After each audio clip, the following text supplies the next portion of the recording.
Carson Price for Friday, May 8th, 2026. We're a presentation of Bet365. Check out Bet365's 3-goal early payout. When your team goes up 3, you get paid. It's that simple.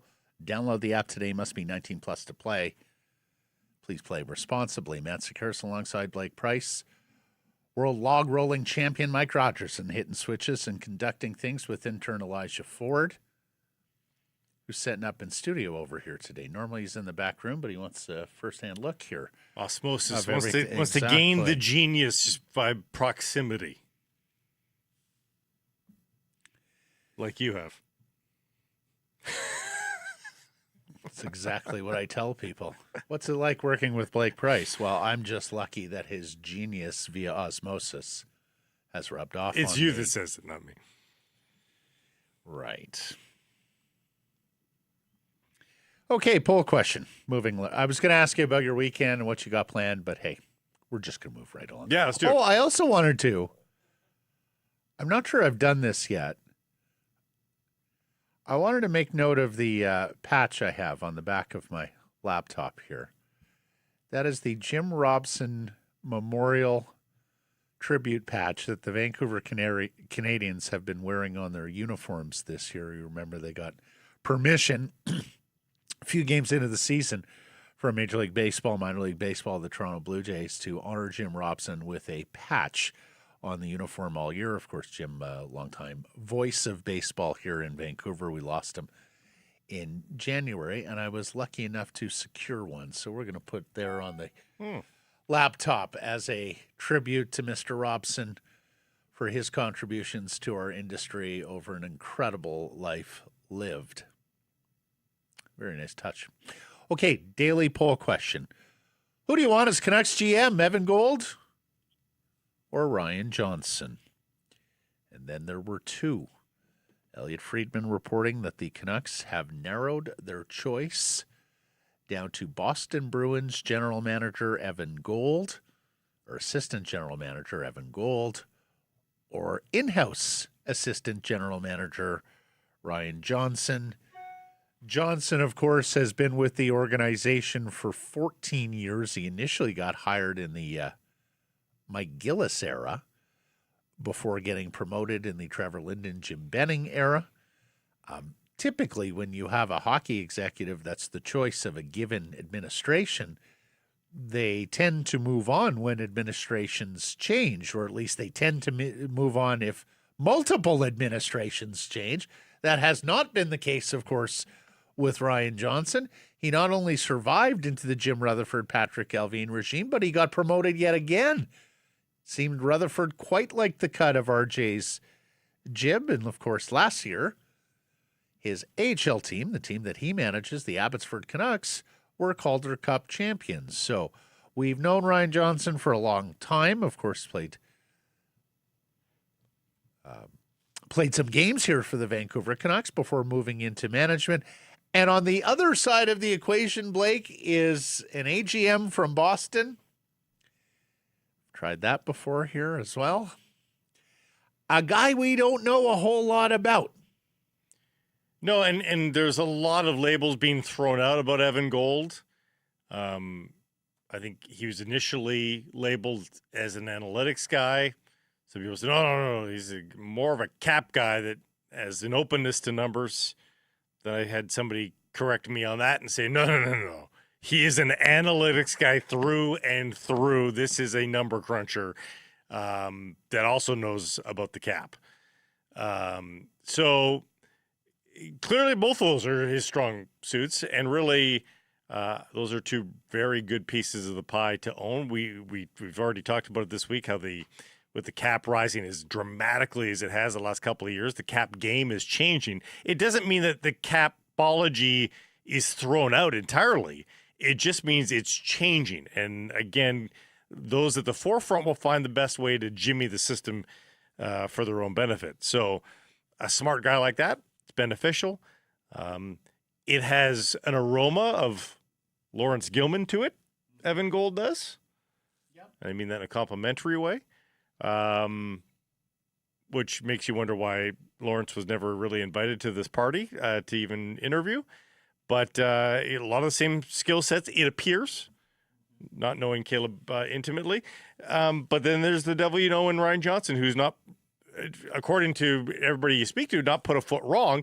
Now, he's not been asked to carry a lot of weight either in the Canucks organization, being the AHL guy. I mean, you're basically doing the bidding of the guys in Vancouver because they decide who gets called up and all that sort of stuff. So a low event AGM sort of job description for a guy like Ryan Johnson, but you know, he's a very intelligent guy. I mean, this is going to be interesting to how they divvy up the pluses and the minuses of each of these guys. They obviously know one guy a lot more than they know the other guy. Yeah, let's bring up the bio from the Boston Bruins, Mike, if you have it, for those of you on visual platforms. Kind of hard to read, but I've got it. Yeah, small type. So assistant general manager and director of legal affairs is his title. He's now in his 11th season with the Boston Bruins. He started as a director of legal affairs back in October of 2015 and then was promoted up to assistant general manager for the start of the 2019-2020 season. He also took over the AHL's Providence Bruins in March of 2023, so a little more than 3 years ago. The Bruins say, quote, in those positions, he advises and assists General Manager Don Sweeney with the day-to-day hockey operations tasks, including salary cap analysis, contract negotiations, roster planning, player salary arbitration, CBA compliance, and pro scouting. Mm-hmm. He also assists in the oversight of individuals in their specific duties. He joined the Bruins after 8+ years with the Capitals as hockey operations assistant, while in Washington's front office, his responsibilities included contract research, salary cap analysis, arbitration research, and brief drafting. He completed his undergrad work at McGill University before earning his MBA. If I'm Emily Castonguay, I don't love that write-up. No, I don't think so. Sounds a lot like her job description. I had mentioned earlier in the week, I know two people who know Evan personally. One did law school with him, and in fact, they were both at McGill previous. The other knows him from legal circles. My friend who went to both schools with him remarked, he said, I can remember one conversation with Evan where I guess there was a group of them. They were talking about the metro system in Montreal, and he talked about, he wasn't familiar with it at all. And his classmates were like, so you just pretty much had your head in the book in the dorm room at McGill for 4 years. It sounded like he didn't explore much of the city of Montreal. He was that focused on his academic work. And then a friend of mine who knows him from legal circles said to me, relentless worker behind the scenes and doesn't want attention, keeps his mouth shut, no drama, would be amazing in the Vancouver market. So there are some of the positives about Evan Gold. Now, I see that Canucks fans are sifting through some of the information with the Providence Bruins of the AHL. And, they were heavy favorites against Springfield, and they were swept in 4 games this year. But, I mean, that's neither here nor there. He's not playing. Then I want to bring up this tweet, and this is from a bunch of Bruins fans who are discussing their minor league team, the players who are on the AHL club, and one of them is grousing about the fact that the coach down there doesn't develop a lot of prospects, doesn't have them making that next step, and that the AHL roster is packed with veterans. And of course, you want prospects. We talked about this with Dave Hall last week. You want your prospects filling out the big roles on the AHL team and the veteran guys backfilling as role players. And then this Ty Anderson, who covers the Bruins, said, on top of this, the amount of times I've heard about young players being outright demoralized and feeling stuck really have to wonder if it's time for a change. Now, granted, they are talking about the coach. Yes. But Evan Gold did have oversight over the whole program, and I'm not sure if he had the latitude on his own to be able to hire and fire coaches of the Providence Bruins. Usually not. That's usually a joint decision with the general manager, if not the president of hockey operations, all the way up the ladder. So perhaps some concerning things there. We shall see. What I do know is our buddy Irv Gafar says his money's on Evan Gold. Mentioned this on the DFO Insider yesterday, and look, of all the candidates, and there was like 18 or maybe even more that the Vancouver Canucks interviewed for this open general manager position, he seems to be the one that had steady progress through the process. And that's important because, as we know, this was a three-person committee. This was Jim Rutherford, the hockey guy, Michael Doyle, the business guy, and the business guy who I do believe will oversee the head of hockey operations in a restructured Canucks front office hierarchy. And, of course, the owner, Francesco Aquilini, and we know how involved Francesco likes to get on the hockey side of things. So what this tells me, Blake, I can't say that Evan Gold went 3 for 3, but it tells me that he quite impressed somebody, if not multiple people in that room.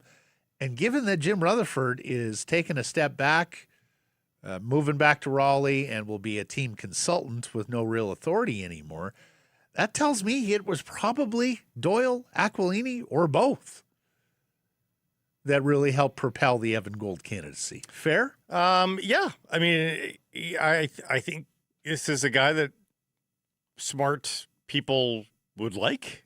And I think the fact that he's one of the couple, like one or two names that was on both the Toronto list and the Vancouver list, that shows you that there's some consensus in the hockey world. This wasn't just somebody's harebrained idea in one organization. So I think Canucks fans should take some comfort in that as well. You know, it's a really nice resume. It ticks a lot of the boxes, like the legal background and the contractual side of things. The fact that, and again, differing opinions on where he lands on the scale of analytics, but he's certainly on the scale, which is promising.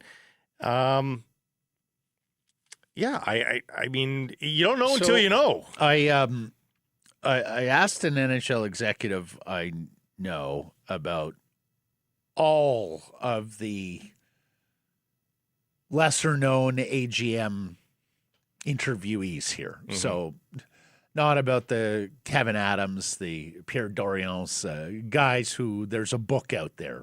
People know them as previous Madden Gold. Or even Shane Doan. Yeah.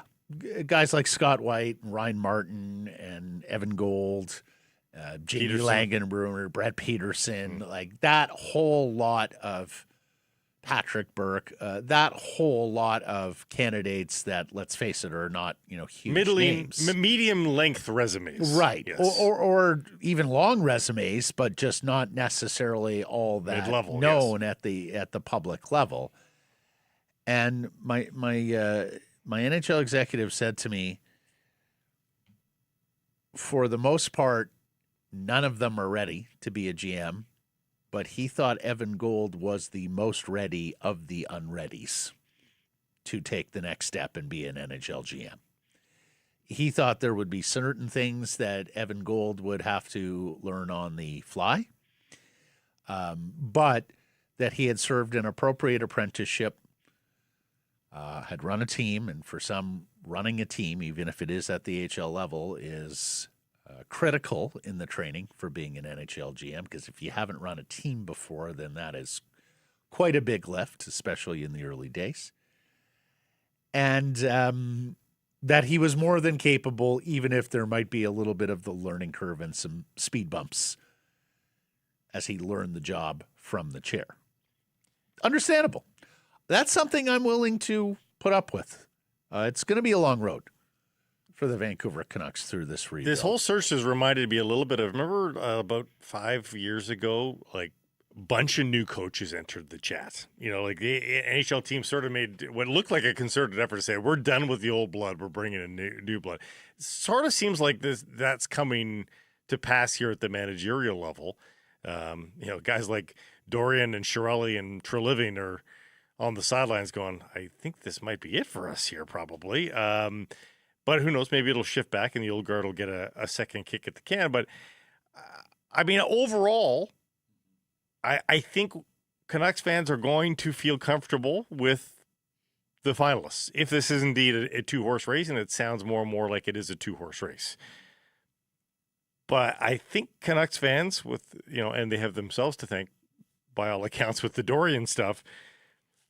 But I think they've found themselves in a position where they're going to be at peace. I think with either you're going to have your choice. And we're polling on that today.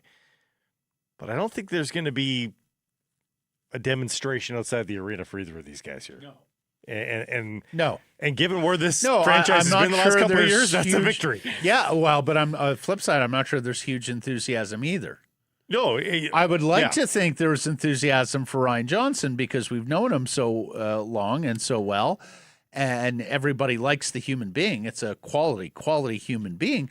But Blake, I'm looking at our poll. It's running 50-50, and it seems like every time that I've gone on to read about the Canucks GM search on social media, I see almost as many fans saying no, RJ shouldn't be the guy as I do those saying yes, it's time to promote we had somebody, Ryan Johnson. We had somebody whisper to us, and this was early in the process, maybe 2 weeks ago, say when we mentioned a bunch of these names that you just rattled off, the guys with the mid-level resumes, none of those guys are ready. Like they aren't perceived to be ready. And here we have two of them now on the doorstep, perhaps, of being named the Vancouver Canucks general manager. And yet I'll retort with this.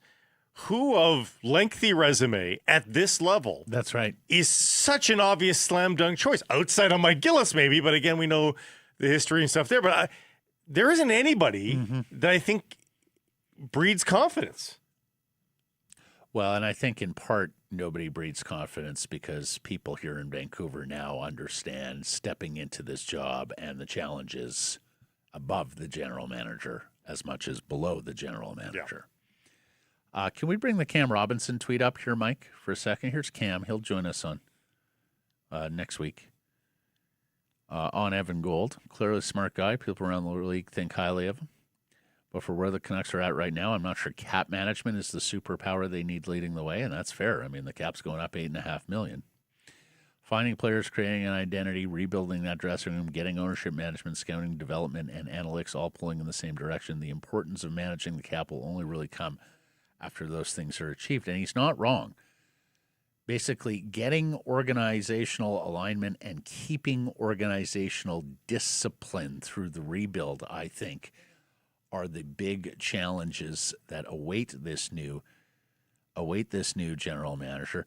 The other thing I'll say about Evan Gold, for a reasonably young, I don't want to say inexperienced because, gosh, he's 20 years in the National Hockey League now in different roles. 46 years old. 40, yeah. So for a reasonably young first-time general manager, I do hope that he hires an assistant general manager who has a long scouting background, like an assistant general manager whose specialty is eye for talent, player evaluations, to fill in one of the gaps, I suppose, that is on the Evan Gold resume. Somebody I know. An experienced hand on the player personnel side. Somebody that knows Evan texted me that tweet from Cam, and this is not to retort Cam or dunk on Cam in any way, but just had a very oppositional, said he's a massive analytics guy. Yes, he's an excellent cap guy, but he's a very well-rounded evaluator of talent. Okay. He's exactly what the Canucks need. So a resounding bit of support there for Evan Gold. Yeah.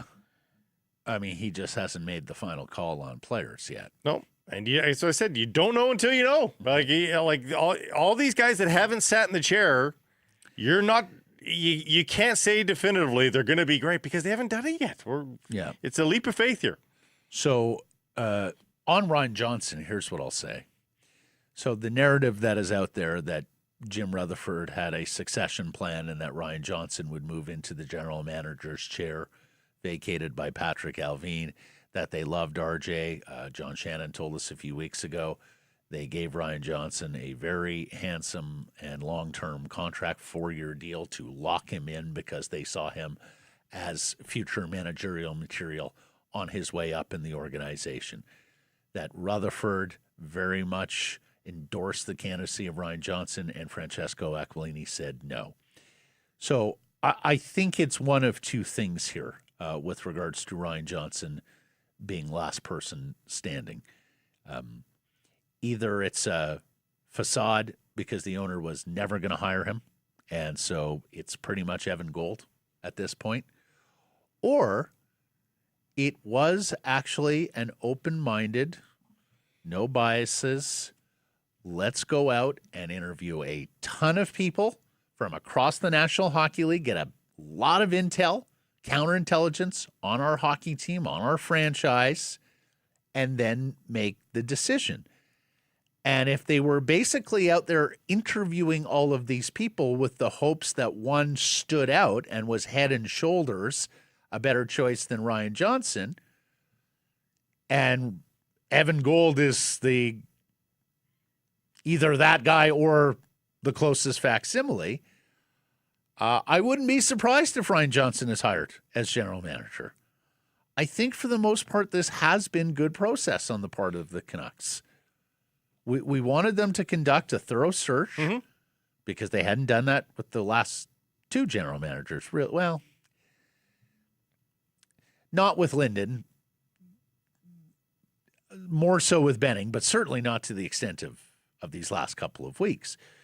So, yeah, I allow for the possibility that, okay, Francesco was like, okay, well, Ryan Johnson, let's go and see what's out there. Okay, there's nothing better. Let's hire Ryan Johnson. I think that's a possibility still. Although my spidey sense tells me it's Gold. I voted Gold. I voted ready to expect both of them at this point. Yeah, I voted Gold because, as I said at the outset of all of this, I like the notion of a young, up-and-coming general manager who's smart, who isn't an ex-player, who's got expertise in sort of new world sports front offices. I don't know what kind of people manager Evan Gold is, and you would have to think that Ryan Johnson is a pretty high bar to clear there. But for me, as you say, Gold ticks a lot of boxes, and we'll have this discussion later in the show with Rob Williams. If it was any other team than the Vancouver Canucks interviewing for a general manager and Ryan Johnson got the job, what is the first thing that those fans would say? I'm sorry, you're poaching an executive, a 12-year executive from an organization that has been probably the worst in the NHL? Yeah. Now, we all know RJ, and we know he's a quality human being and a good communicator and has character and integrity and has been fighting against forces in the organization that, frankly, don't rise to the level of his Which humanity, is important context that we would know if this guy was in the Predators organization. Exactly. But, I hear that. Like, RJ being familiar with the way the Vancouver Canucks have worked, to me, is not on the plus side of his ledger. That's not an asset. That's knowing how an organization shouldn't operate for the most part. Okay, but if you're evaluating off the that continuation of that is what I'm trying to avoid. We need a clean break and a different direction here for the Canucks and Canuck Sports and Entertainment. We don't want more of the same. The same hasn't worked. We all know that. The same would be folly at this point. Okay, but you're talking about people's reactions to basically an elite prospects page evaluation of the executive. What they would also see there, Matt, he is a championship general manager. He won a championship last year. His main purview is the Abbotsford Canucks. They won a championship. He was the one that was in charge of bringing in the particular veterans that insulated the young players on the Abbotsford Canucks, and he won a championship. So of all the executives in the Canucks organization, He's the most successful one. And 100%, and that does go on the plus side of the ledger. So do names like Dakota Joshua and Kiefer Sherwood and Kyle Burrows and AHL guys that the Canucks got NHL run out of because RJ and his team were able to identify them. Yeah. So I do think he has a decent eye for talent. It's not that I'm against Ryan Johnson, Blake. It's just based on what I read, based on what I hear from people I know about Evan Gould, I'm willing to believe that you're looking at one of the bright, young, up-and-coming general managers in the NHL. It's very possible.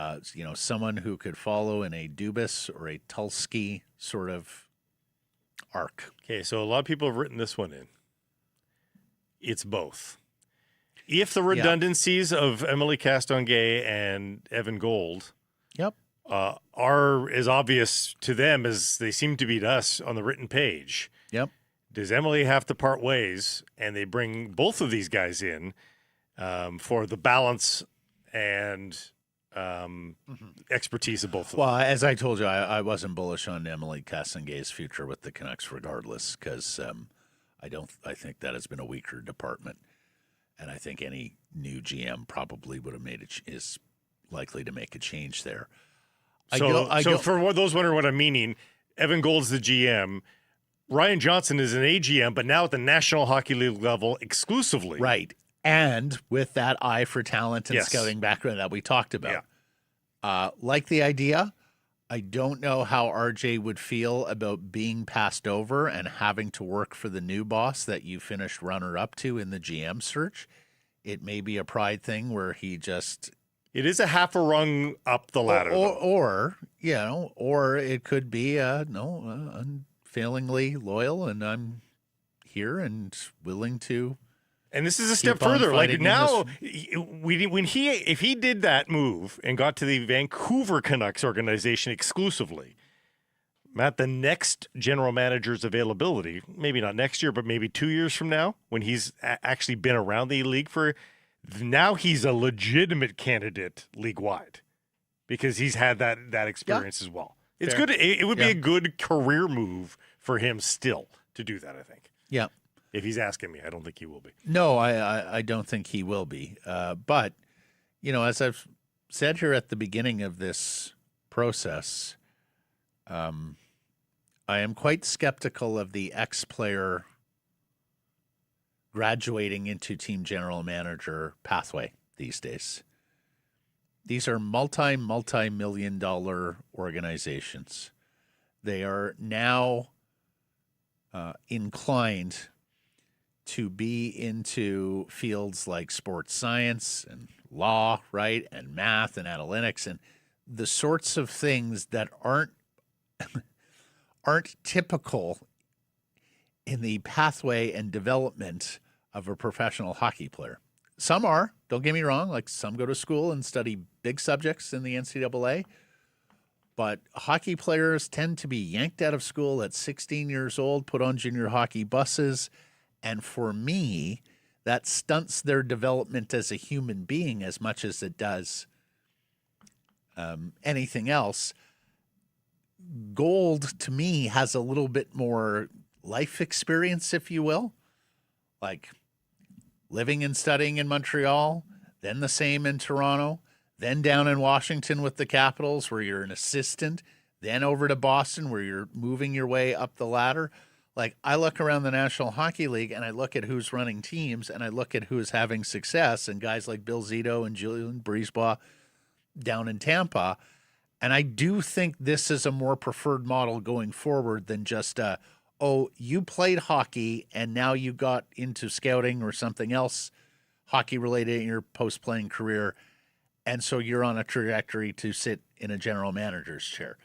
Like, for me, one of the best ones, actually, is who Evan Gould's worked for, and Don Sweeney, who I think has done a pretty good job with the Boston Bruins over his tenure. But we all know there are ex-hockey player turned GMs that have been spectacular failures. Which is why I named like Mike Gillis again. Like we're talking about an ex-player, yeah, with a law degree, worked as an agent. Like that's the best of all worlds. In some ways, yeah.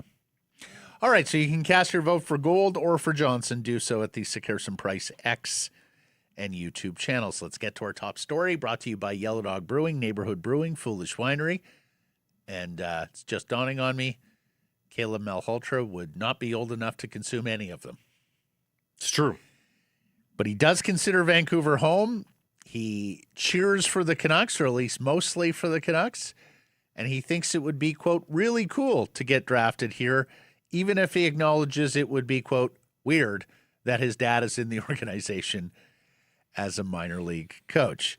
The Brantford Bulldogs centerman, the top pivot available in this year's draft, according to most analysts, spoke with TSN's Mark Masters. His season with the OHL's Bulldogs, of course, came to a close here recently as they lost to Barrie in the league semifinals. Like, that's Barrie. Barrie. Quote, growing up in Vancouver, going back home would be really cool. That's the team I cheered for most of my life. My dad being a part of that organization, it'd be interesting. He went on to say it would be weird. He said he hasn't been coached by Manny since he was age 12, and he did talk about how taking orders from dad is different than taking orders from just you could another actively hockey see coach. him workshopping it in his brain in live time, and sort of arrived at, this would be weird. Now, we asked this on our poll question yesterday, which Malhotra is more important to the Canucks' future, Manny or Caleb? And Mike got the ball rolling, and many of you in the comments were saying, why not both? This is a mature family, plus Caleb's a better player than the Foot brothers. Can't you see a scenario where this works with both Malhotras? We'll get into this with Jeff Merrick later. I don't. He's a little more inclined to. We'll get into the reasons later, as I mentioned. I don't love it, but it's been But done. you're warmer on it than I am. I'm quite cool on it. In fact, I'm stone cold against it. Now, we should say this. Manny's the AHL coach right now. He's not the NHL coach. Yeah. There could very well be a world where Manny is never the NHL coach, at least here in Vancouver. And there can also be a world where Caleb Malhotra never steps foot in the AHL. That's right. If he goes to Boston University next year, has another bang-up season, it is quite conceivable he steps right onto the NHL roster the year after. The other thing we should say, of course, Caleb is not a Vancouver Canuck either. We do think he will get strong consideration if available with the number 3 overall pick. Talk about this with Merrick later as well. The Canucks have had a long-standing and specific interest in scouting Caleb Malhotra, so the organization likes the player. It's just this additional complication that his dad is your minor league coach, and dad could one day be the coach of the NHL team, and that could happen as soon as a few weeks from now. I was just going to say, we're going to have new information on this in the next few weeks. Well, Ryan Johnson, you have to think that Manny looks to be promoted. They won a championship together, What right? we don't know is that when said GM is first hired, how much direction they get from the forces above them of, we'd really rather not move on from this coach if you don't think we have to immediately because we've got you've got a year left on the deal and we don't want to pay dues. So you have to. And we're probably going to be need a better coach. You can say that, Matt, but of course the powers above him think very differently than you do. So it's we're going to know something in the next 3 weeks that informs this debate a lot more and well in advance of the draft. Because I think they have to know who their coach is for next year by June 1st-ish. Like, certainly by the draft, but like why would you let it linger past that point? It's only May 8th now.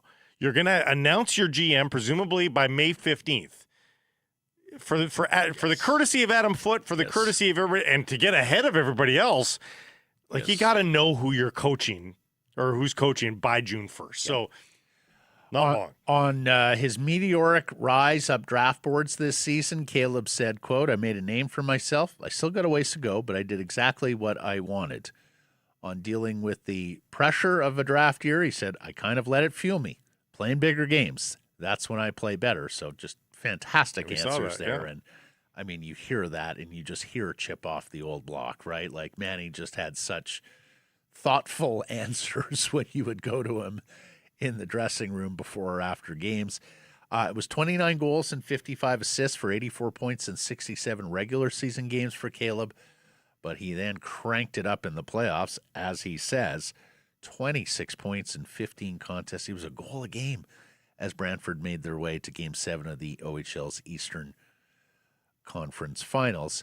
Now, there is hesitancy out there on Caleb from, well, Canucks fans, draft analysts as well.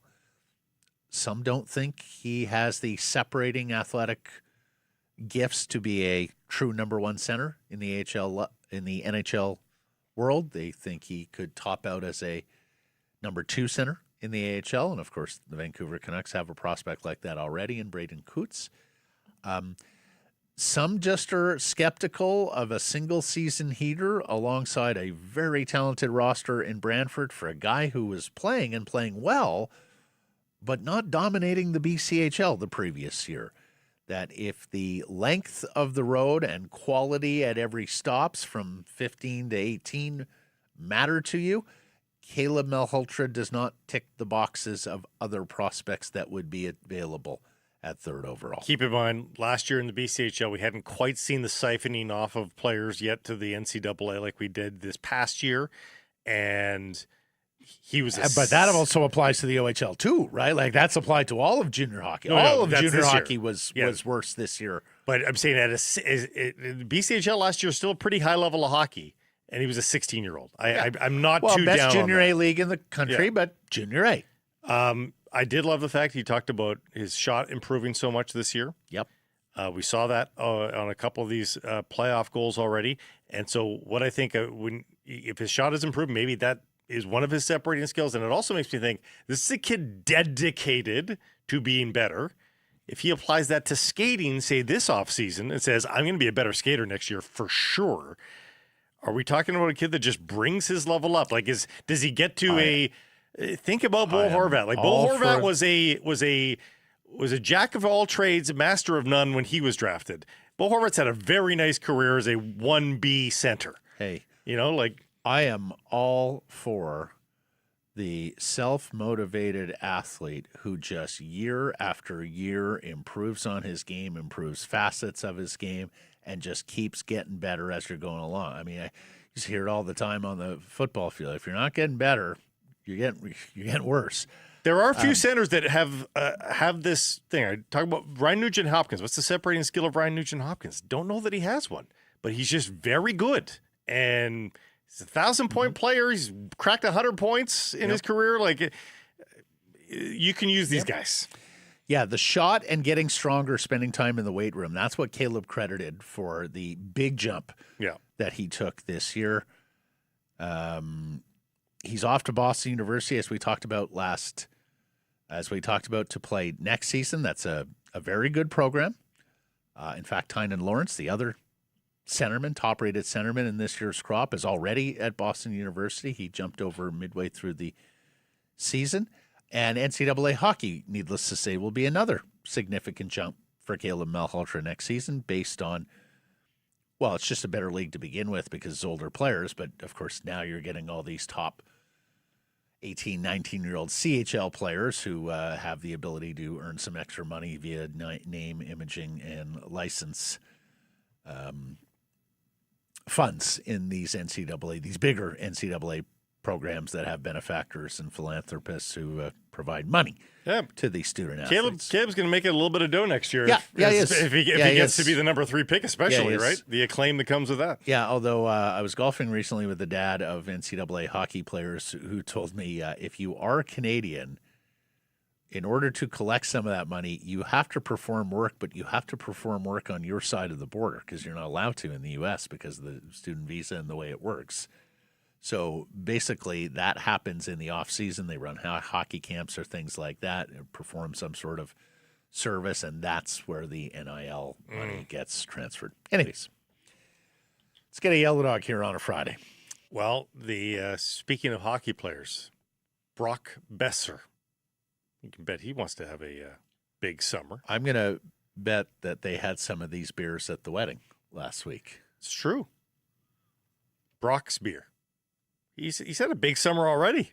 Marriage unveiled this Yellow Dog brew. It's a West Coast Pilsner. Can't wait to try it. Smooth, modern edge, bright, snappy, refreshingly dialed in with a little subtle hot bite, perfectly dry finish, easygoing but confident. Sounds like Brock. It's the kind of beer that shows up ready to play. Go check out Brock's Beer. It's a West Coast Pilsner from Yellow Dog. Hockey Canada names its team for the World Championships. No Canucks, but I am absolutely heartful for Parker Witherspoon of Surrey. This is and I got a chance to meet him several years ago on the golf course, just completely random, got paired up with a couple of young guys, and sure enough, after a few holes, it became clear to me, I think these guys are hockey players, and they were young hockey players. And at the time, Parker was in the New Jersey Devils organization. He was with the, my bad, he was with the Islanders under Lou Lamoriello. There's why I got confused with New Jersey. And Blake, Parker Witherspoon played 5 full seasons and parts of 6 in the American Hockey League. And this year he established himself as an 80-game guy for the Pittsburgh Penguins. He had played just over 100 NHL games over 3 NHL seasons prior to this year, 108 as a matter of fact. And this year he was in the lineup each and every night but 2 for the Pittsburgh Penguins. And he put up 30 points in 80 games this year. And talk about late bloomer. I mean, the guy's 28 years old. Like, that's when he establishes himself as an NHL player. So congratulations to Parker Witherspoon of Surrey. Awesome to see your name on a Hockey Canada list and representing your country at a senior world championships. Lots of BC content on this team. North Vancouver's Macklin Celebrini, West Vancouver's Morgan Riley, Coquitlam's Matthew Barzell, and Yaletown's Fraser Minton, all going to be a part of this team. So and Matt, that is a very good team. Last year was a completely stacked team. It was a stacked tournament because it was pre-Olympics, and everybody wanted to try and centralize a little bit and use the Worlds as that tool. People expected a drop-off now post-Olympics, just a couple of months later. But this is a Canadian team that in down years has relied on guys like Andrew Mangiapane to be the leading goal scorer and stuff on the team. This team's got Barzell, Celebrini, Thomas, Scheifele. Like that's a very Cousins, good-looking team. Beyond just Celebrini. Yes. Greaves. And then defense, I mean, Bouchard should have been a Norris finalist for me. A very capable Sam Dickinson who's going to show his wares. I think I like the forward group better than the defense group, but that's still a very hefty roster for Power Canada. plays in good hands there with Evan Bouchard, so it's good. And congrats to Max Sassone of the Vancouver Canucks. He was named to the United States team, which will be defending, of course, its gold medal at the World Championships, the reigning world and Olympic champions, and male and female on the Olympics and world side, the United States. So congratulations to Max, and I think this will be good for Max as well and get a chance to play with some pretty good players on that U.S. team. Stanley Cup playoffs, where the Carolina Hurricanes are on the verge of doing it again. They swept the Ottawa Senators in round 1. They win Game 3 in Philadelphia last night and are 1 win away from becoming the first NHL team to sweep 2 best-of-7 series to open the playoffs. The current format has been in place since 1987. No team has started 8-0. The 89 Habs, the 94 Rangers, the 08 Penguins, the 2024 Rangers all started 7-0, but lost Game 8. So the Flyers would need to take Game 4 to prevent Carolina from being the first. And I'm all for it. I want to see a perfection storyline here, narrative. I want them to sweep both. Totally against it because I'm for Game 7s and long Stanley Cup playoff series there's where there's more hockey there's other and series there's more to watch. drama. Have the drama of the other series. Like Colorado could go up 3-0 and you're looking at 2 of the come on. Yeah, that's true. I am. You're a neutral, man. How can you not be rooting for Game 7s? Because Game 4 the of horse this. is out of the barn. Like, we're not getting a Game 7 in this series. They might as well keep that narrative alive. Why waste our time with extra games? Sweep them and see what you do to start. All right, that Game 4 goes tomorrow. Game 2, Montreal Buffalo tonight, as well as Game 3, and we're heading back to the pond for Anaheim and the Vegas Golden Knights. Incidentally, massive break in this Colorado-Minnesota series, huh? They played Tuesday, Saturday, Blake. Oh, God. Tuesday, Saturday. Are you kidding me? Bizarre. I mean, building availability, I guess. It might have been concerts booked or something. But by the same token, holy cow. I mean, I guess if you're Quinn Hughes, you're playing huge minutes or you're beat up, you get the extra rest, they'll like that. Incidentally, it's these two series, Buffalo, Montreal, Vegas, Anaheim, on Sunday as well. We had a super chat from yesterday that I didn't get to or came in too late in the program. Folks on YouTube, that super chat button is always available to you. Hit it, make your donation, half proceeds to the BC Mental Health Foundation. We promise to get it on the air. And this is Rai, who asks, would Vancouver have a cup if Ghilardi owned the team? If you don't know Tom Ghilardi, BC billionaire who owns the Dallas Stars and the Kamloops Blazers, he is often about Vancouver. One night I walked into a local establishment here near the arena, and sure enough, there was Tom sitting there with a bunch of friends. Told he watches a bunch of Stars games sometimes here, just local establishments in Vancouver. He is far more accessible, put it this way, than Francesco Aquilini ever was. And, of course, it was Tom Ghilardi and Ryan Beatty who thought they had a deal with the Aquilinis to jointly purchase the Vancouver Canucks. It went to court. The Aquilinis won. They became the sole owners of the team. Now, Ghilardi, of course, hasn't won a cup yet with the Dallas Stars. I was just going to say, we've try as they might, and it's while not they've like had year-over-year better teams, they haven't gotten to a Game 7 of a Stanley Cup final like the Vancouver Canucks have. We have empirical evidence to support the claim that no, the answer is no, he would not have won. And it's not like they've struggled and had to be, a long rebuild. Like, they've had cornerstone players in that organization as well. Like, if you're saying, but maybe during that Sedin era, they had Ben and Sagan. Like, those are at the height of their careers, extremely elite players in the NHL, and they've gone on to add, very good players on top of that. So, no, I think, if you're saying, was that going to be the last straw? No, I don't think so. It's really tough to win a Stanley Cup. One team per year gets the chance to win a Stanley Cup. So that in and of itself, Ghilardi owning the team, no. My vote in that poll would be no. All that said, he would be a superior owner for the Vancouver Canucks. That is a different question. Aquilini. That's a different question. And, I've let my mind wander a little bit. If you don't know, there's a big row down in Dallas right now between the Stars and the Mavericks about their joint arena.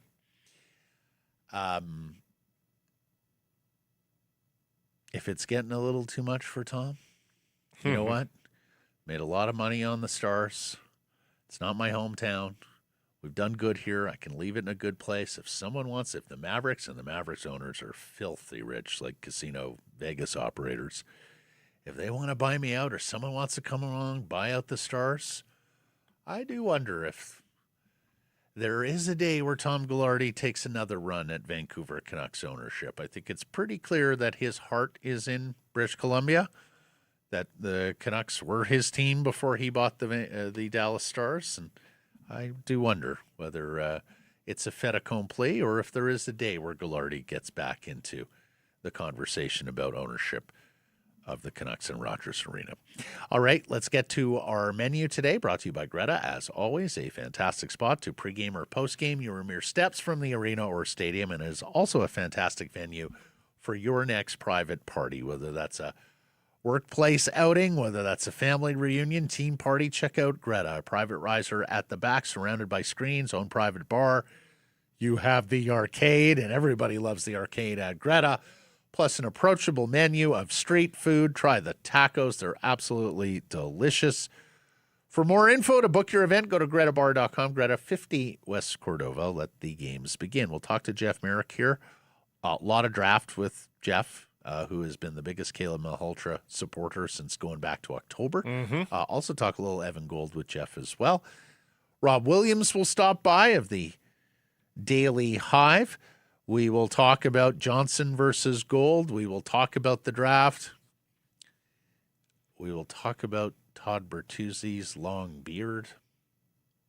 Gandalf. And then Sascha Kljestan, who is an analyst with MLS on Apple TV. Like, this guy's a play-by-play guy for MLS on Apple TV about that big Whitecaps earthquake showdown tomorrow from San Jose, number 1 versus number 2 in the MLS. There have only been 5 occasions in the 31-year history of MLS where you've had 2 teams clashing in the regular season this late that have been able to ascertain as many points per game as San Jose and Vancouver have. Both of these clubs are getting 2.5 or more points out of every 3 available to them. And on scoring the schedule. a ton of goals, too. Yeah. So it could Caps be with fireworks. 1 loss, 1 draw. San Jose with a loss and a draw. They've played 1 extra time, so they have the lead right now with Caps with the game in hand. All that coming up on the show later. Lions begin training camp here. Alphonso Davies is injured. Should mention Lions releasing Christian Covington of Vancouver here today. More news about the FIFA World Cup. And some baseball as well with the Vancouver Canadians back at it. Time now for our Bet365 bets of the day. I was on Philly last night. I thought Talkett and the boys would get a game with that electric crowd in the city of brotherly love. But alas, they lose, and so do I. So why don't you start us off?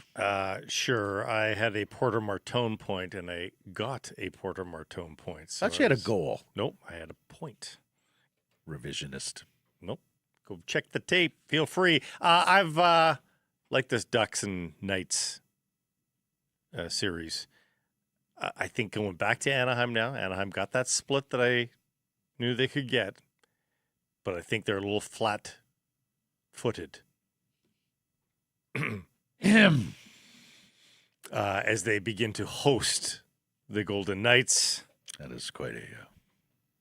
You like that, didn't you? No, I did not. Vegas minus 1.5 pays at a plus 225. You get an empty net goal. Yeah, I know. 225 on the Knights? Yes, thanks. Not expecting Thomas Mueller, not expecting Werner for San Jose. Both clubs missing offensive stars tomorrow, and Caps have had a bit of an illness sweep through there this week. Not the ideal lineups you want for number 1 versus number 2 in San Jose tomorrow. No Germans. Yeah, all the Germans. 9 Germans.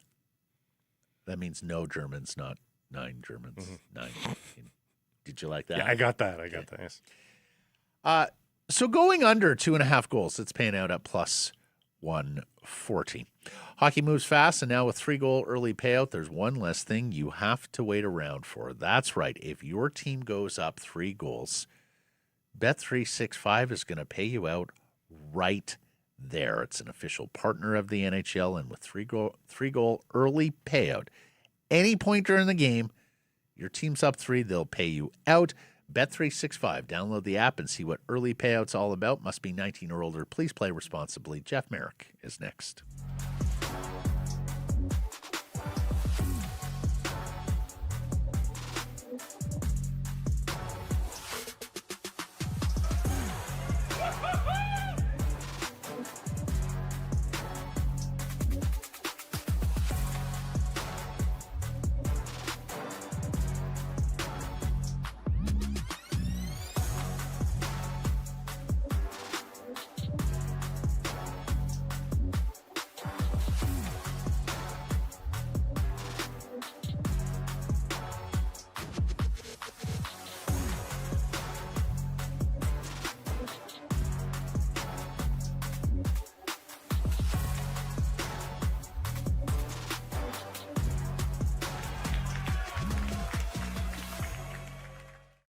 Cigars and Price from the historic Wall Center, the Nation Network, your ultimate playoff headquarters. From expert shows, deep dive articles, social updates, analytics, fantasy insights, covering every moment, whether it's epic goals, big hits, game-changing plays.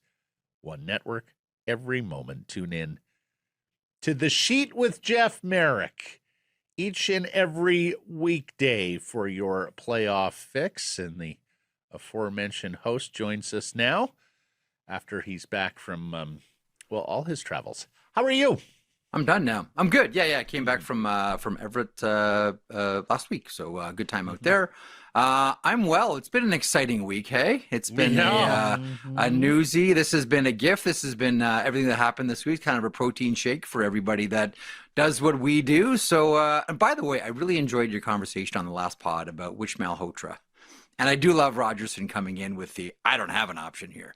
I thought that was really good. That was really good. That was really pretty good. Sharp. Well, sometimes like we're around the issue, and then Mike comes down the guts of the ice. We asked people to name the priority. We had a lot of neither and both Before roads we get too. into all this, this gentleman manifested Caleb Malhotra to It's true. the Canucks. You're a witch. In October. You're a total witch. Like, we're in October I did at the not. beginning of the season, and Jeff Merrick says, guys, I'm telling you, Caleb Malhotra is going to have a hell of a season and is going to be a much higher pick than people think, top 10, top 5. And then by December, it became clear the Vancouver Canucks were going to be top 10, top 5.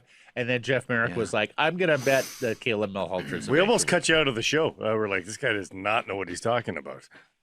This guy's eating space cake. We're not, Maddie. We got to think about having this guy on. I don't know what goes on in that household over there, but we can't afford to have it jeopardize our careers. All I said was he's good. Caleb Malhotra's good. That's it. And then we just sort of went from there. So we screwed up. We screwed up in the the poll question. We did not put neither or both, and there was a lot of write-in votes for both of those. People brought up a ton of examples. Let's just get this out of the way. Is both out of the question? Like, we've said, oh, it's too messy. It's not. A lot of people are like, not. it's happened here, It's it's not. happened there. It's not. I mean, the most obvious one right now in the NHL is Rod Brindamore and Skylar Brindamore. I know Skylar Brindamore is not a full-timer with the Carolina Hurricanes, but it's not as if it hasn't happened, right? And I think that I think the point that you guys were talking about too, I think is the right one. Like, this is a really mature hockey family, right? Like, Caleb Malhotra doesn't get to the place where he's at right now by his father either lying to him or being easy on him. Like, with everybody in the Malhotra family, like, the one thing I've always said about them, like, you can see like the work ethic has gone in. You know, the old saying, there's no elevator to success, you take the stairs. Manny took the stairs, Caleb takes the stairs. You saw it this year with the Bulldogs. Blake, I thought you brought up a great point too, that it is kind of a classic, little bit of a late bloomer type situation with Caleb Malhotra.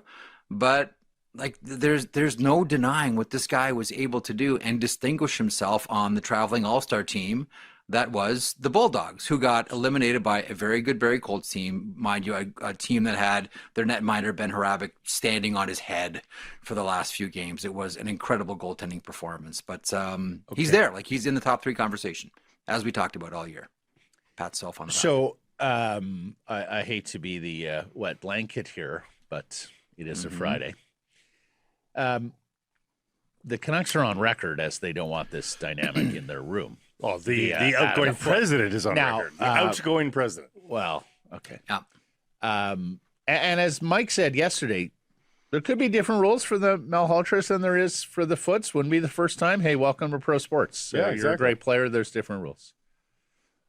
But it's not about Manny and Caleb. Can they handle it? It's about the other 20 guys in the room, and can they handle it, right? Because there are two, and it's not just a preferential treatment thing. It's is our teammate trustworthy? Can we talk and have open conversations like we would in any other NHL dressing room? Or is what we say over dinner, at the gym, at the bar, on the plane, what have you, get right back to our head coach? That's the dynamic that they're worried about. The preferential treatment stuff is kind of a canard because, like, either he can play or he can't play. And, you know, most NHL coaches are going to give appropriate station to the talent that they have at their disposal.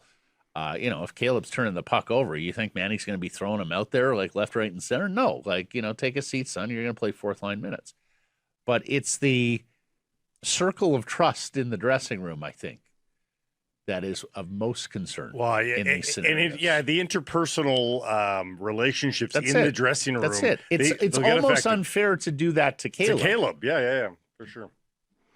So a couple of things there. One, I do think that is a legitimate concern, but I think it's more of a concern back in the days where teams were more together than they are now. Mm-hmm. I mean, your first phone call now is to your agent. Long gone are the days of Phil Esposito and Bobby Orr, where the mandate was after every game, we all go to the bar for one beer together. If you choose to stay, that's great. And if you don't, that's fine too. I think everybody is a grown-up in this situation. I actually think, what I thought you were going to say there, Matt, is it might be unfair because in order to demonstrate that there's not preferential treatment to the detriment of the team, would Manny be extra hard on his son? That's another unwanted dynamic. Counter. It's another unwanted. I think that there's a lot to it. But at the end of the day, I think that, and I know I'm guilty of this too, you can really overthink what could be a really, really good situation where the Vancouver Canucks now have the nerve to have an excellent young coach and an excellent young center. Let's not lose sight of the fact here that they have, two individual. Again, we're treating it like they've already drafted Caleb Malhotra. There's no guarantee that he even gets past or hired 2. Manny. Neither of those things have happened yet. Or neither. Yeah, this is so hockey, so Canadian hockey. We're talking about these things. We're never talking hockey. That's right. Let's get real on a Friday. Let's get all twisted into a pretzel about this over two things that haven't happened. Yes. Haven't happened, and we don't even know if they are going to happen. But let's have a good old-fashioned hocky argument about them. I guess this is what the guys at the bar in Chilliwack are talking about tonight. No, I know. I heard those bozos on that show going on about something that may not happen, but damn it, they brought up some good points. So let's have a little chinwag about this one. We're bozos too. Let's talk about the top 3 picks. Are they going chalk? Everybody staying put, no horseplay, no trading up and down. Is the only level of horseplay San Jose going off the board and not choosing one of McKenna or Stemmer because they want a defenseman? I can't believe I'm going to actually do this because I swore after last year I wasn't. Every year we say, there's going to be a lot of movement. Yes. There's going to be a ton of movement. There's going to be a ton of trades.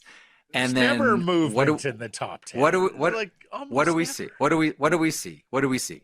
Everybody goes and makes their picks. Yeah. Right? Everybody just goes and makes their picks. But today, this is the year? Yeah. But today. Yeah. But okay. I think we all do wonder about the San Jose Sharks, right? And are they married to that second overall? Listen, I would even go as far as to say, if you're the Toronto Maple Leafs, how are you not open for business? Right now, you have a situation with Austin Matthews where if you want to keep Austin Matthews, you need to demonstrate that you can assemble in this offseason a competitive team and a roster that's not just going to be a one and done. Look, Austin, we're back in the playoffs, but a roster that can sustain in order to keep Austin Matthews there. So I think everything should probably, and I think would be, on the table for the Maple Leafs. So where I swore I would never say I think a lot of things are possible here, I'm saying there's a lot of things possible, including the Chicago Blackhawks trying to trade up. That wouldn't surprise me either. And I think the one thing that's kind of scrambled everything in a little way, in some ways, is the player we're just having this conversation about, is the presence of Caleb Malhotra. You guys have seen the list. You guys have talked to people. Everybody has him from anywhere from like second or third down to ninth or 10th. But he's also the best center in a draft that isn't deep with centers. Mm-hmm. And it's a premium position. And it's a guy that everybody had a lot of eyeballs on. Like, you just look at the Vancouver Canucks. How many times do you think Todd Harvey, for example, saw Caleb Malhotra? 100? Yeah. Like, Vancouver Canucks have had like a lot of eyeballs on this guy. I'm going to go ahead and assume, because Todd Harvey's right there, I'm going to assume that they've had a lot of eyeballs on Caleb Malhotra for a long time now. So I think that complicates things. So even though I said, Jeff, stop saying there's going to be movement and there's going to be trades, I think given the weak free agent market and knowing how the only way you can improve your team other than internally, you're going to have to make trades. We may start to see a lot of those on day one at the draft in Buffalo. Yeah, I forget who told me. Like Cammy Granato made a special trip to see Caleb Malhotra. Patrick Alvin made a special trip to see Caleb I believe Malhotra. That. Yeah. Yes. I think there were all sorts of Canucks different front office personnel that specifically went out to see Caleb with their own two eyes. Yep. So, yes, I think you're that. correct. The interest has been there even prior to his great playoffs or late in the season when it became apparent he was going to be a high first-round pick. Do you think San Jose will take a defenseman second overall? If they don't keep the pick, if they keep the pick, I don't necessarily think they take a defenseman. But if they take a forward, I think they use one of their other young players. Eklund might be the obvious one here to go out and get a defenseman. That's probably what, like, everybody knows what the San Jose Sharks need. Right, like it's Sam Dickinson stand the bunch, so they need blue line, and there's a lot of good blue liners to take. But if they do end up, listen, if it just goes Gavin McKenna, Stenberg sitting there, it's going to be really, really tough for Mike Greer not to take him over the defenders. But I can see him using one of his players to secure at least one young defenseman. And you think there's a possibility Chicago and San Jose flip 4-2, 2-4? I really wonder. And Chicago takes Caleb, that Chicago or wants Chicago takes Caleb. Yeah, okay. I could see Caleb. I know you're like, Frondel and Bedard. I really do wonder. Like Frondel for sure. I can like Chicago looks at Frondel and says like, yeah, that's 100% our center. I've always wondered about Chicago, and I know this is gonna like here comes headlines. Bedard on the wing. About Connor Bedard as a center as opposed to Connor Bedard with that shot on the wing. That's always been out there. We've always said, Frankie Nazar and Connor Bedard, those are 1-2. But if you have a chance of running up the gut with Frondel and Caleb Malhotra with those other two players on the wing, man, that's really impressive. And they already have a ton of defensemen. They really do have a ton of young defensive embarrassment of riches on the back end. I ask you this only because I've seen a ton of mock drafts and because we know how the Canucks feel about Caleb, or at least we surmise how the Canucks feel about Caleb. Do you think there's a chance the Canucks pass on Stenberg if he's there at 3 to take Malhotra and Stenberg falls to 4? I do. I think they think that highly of him, and I think a lot of teams do as well. I know that Stenberg probably walks into the NHL next season. And I'm doing some of this based on, and maybe I shouldn't, organizational need. Vancouver needs that, a player like that in the center position. Like at the end of it, I remember Patrick Waugh first mentioned this. Like, remember when Connor Bleakley got drafted by the Colorado Avalanche, and Patrick was like, I hate this pick, I don't want this pick, like this is good, we don't need this, we need defense and blah blah blah. I remember asking Patrick about this, is on the record, like at Memorial Cup during one of our panels, and he said, look, players now are closer to stepping into the NHL right away than ever before, where once upon a time you would say, just take the best player available. No, we need to start drafting for positional need. Like Patrick Waugh was way ahead of it. And I think that considering how quickly players walk into the league, I think more teams are starting to think that way. And for Vancouver specifically, they need centers. Well, in a draft like great, this, but they need centers. In a draft like this, where there's so much talent that is alongside each other, where there's no clear front runner within the respective groups, it's the tiebreaker. Positional need is the tiebreaker. Like, we like both of these guys, but that's the center, that's the winger. I'm going with that guy, Yep, absolutely. Sorry, Matt, are you going to jump in on that one? Well, did anybody see Jay Fresh yesterday, who was tweeting about first-round picks who had failed to make it by like their 5th I saw that, by the time they were 22 years old? And he did all the forwards over a 10-year period who hadn't really established themselves as NHLers by the time they were 22. And the ones that did wind up becoming full-time NHLers, it is virtually all checkers. Like, it is just a laundry list of like third line and below checkers. And then someone asked him to do defensemen, saying, "Oh, defensemen, take longer." And then he did the defenseman list, and guess what? Pretty much the same thing. Third pair of guys, the notion that defensemen take longer to stew. Okay, there's a couple of guys on this list who had upped their lot in life, and I guess turned into like second pair defensemen. But most of them were third pair defensemen and like seventh and eighth fill-in types.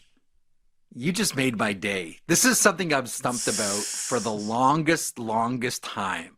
I'm glad you brought this up, because somewhere along the way, because general managers kept saying it and we kept believing it, kind of like how managers used to always say, "Oh, you can't teach touch, you can't teach goal scoring, you're born with it or not." We heard managers say for so long that it takes so much longer for defensemen to actualize and for defensemen to turn into what they're going to turn into. And while that may be true, it may take a little bit longer to get there. Right now, you know what a guy's going to be, you know what a defenseman is going to be by the time that defenseman is 21.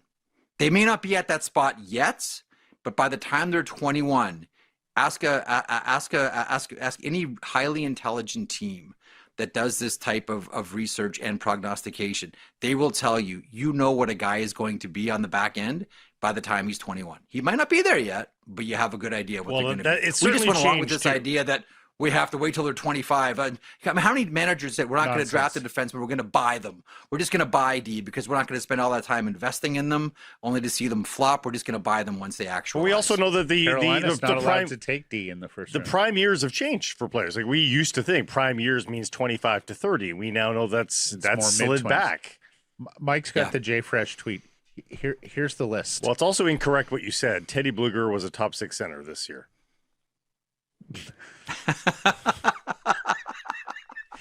And I can show you, I've got a lot of hard evidence of that. Top 6, meaning he should have been the 6th center that they played. Here's the list of defensemen, as Jay Fresh writes. First or second round guys in the entire decade of the 2010s who hit 100 NHL games without establishing themselves by their age 22 season. Mayfield's turned into a nice defenseman. Sandberg, Korzak's playing a decent role in Vegas. Lozon's that's not a Norris list. There's no one there that I'm looking at going, oh wow, what an important cog in his team's core. So that's it. Like, you've got 3 or 4 years basically to establish this. Yes. We used to say it's not a race. It's kind of a race. It is to get to the national and hockey. And smart teams know.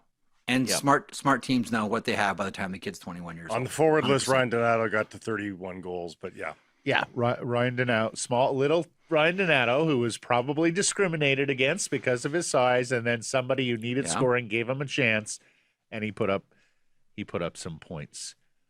What else are we talking about?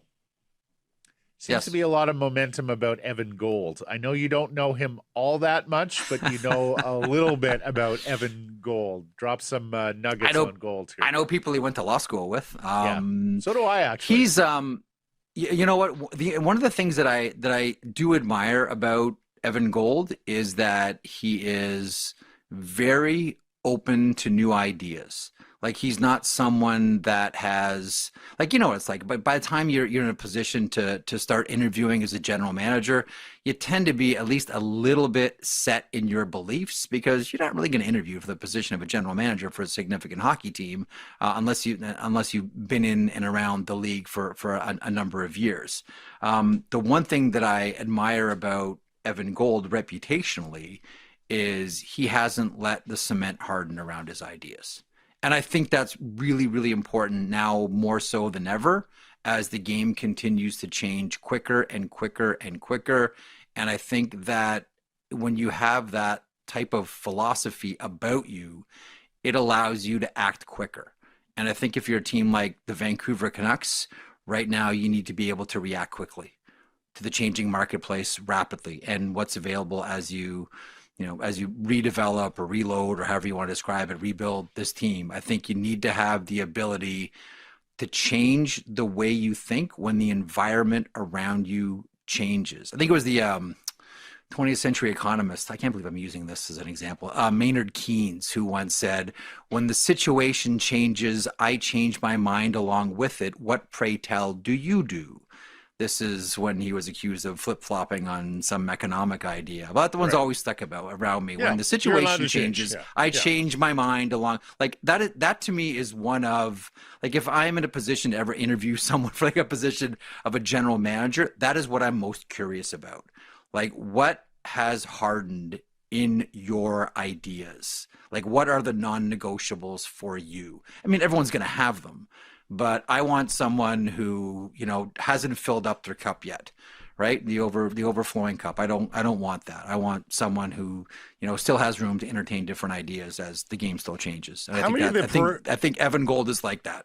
How many of the peripheral names, people, both Toronto and Vancouver, and maybe Nashville to some extent, although there's not much coverage of the Nashville search, but they're going deep on the rosters of other teams. Like, they're going far down the list, and like it's not like Evan Gold started this offseason as a marquee name to get. Like, he's the next great GM, Martin Madden, like all names we'd never heard of before.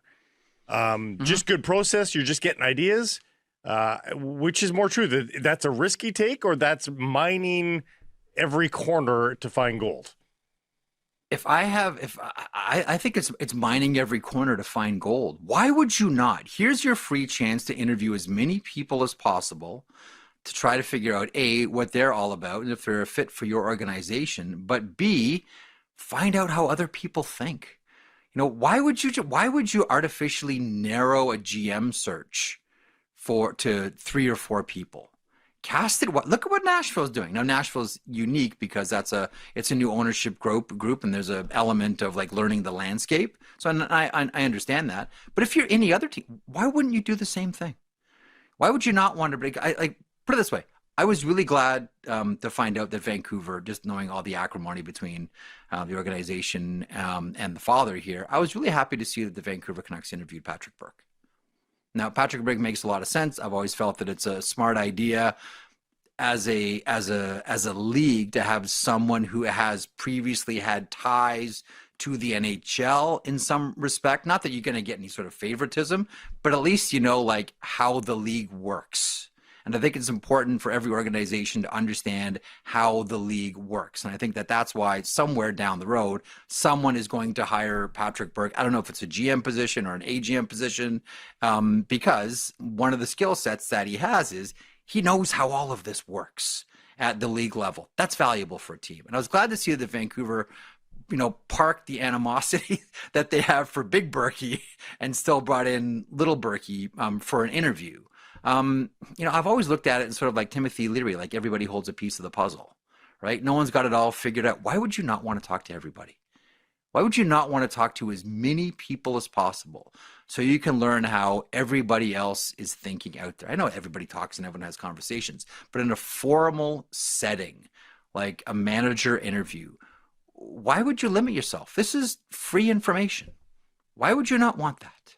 Why would you not want that? The library is open. Take as many books as you like. Why would you not want to do that?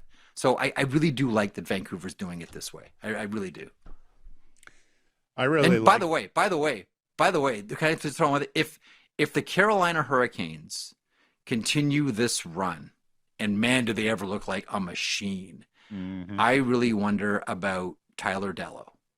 As people are now picking off the Florida Panthers brain trust, most recently, of course, with the New Jersey Devils, and perhaps there will be more. I really do. I wonder the same thing about Tim Barnes in Washington. He's stuck as not stuck, but he's the AGM there. Chris Patrick isn't going anywhere. Washington doesn't miss.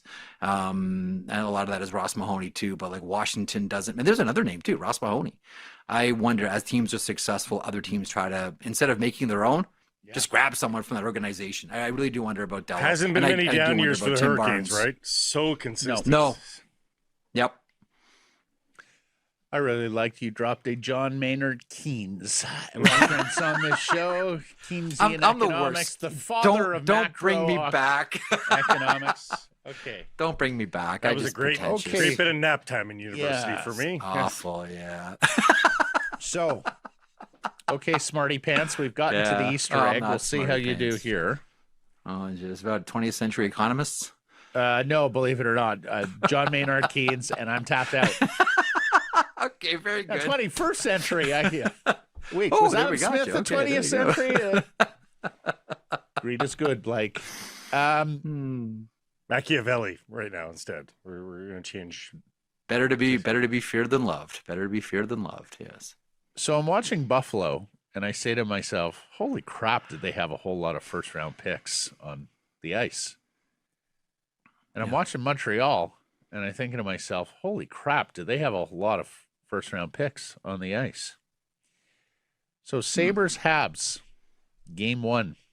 When was it? Wednesday? Wednesday, yeah. 2 nights, Wednesday. Yeah.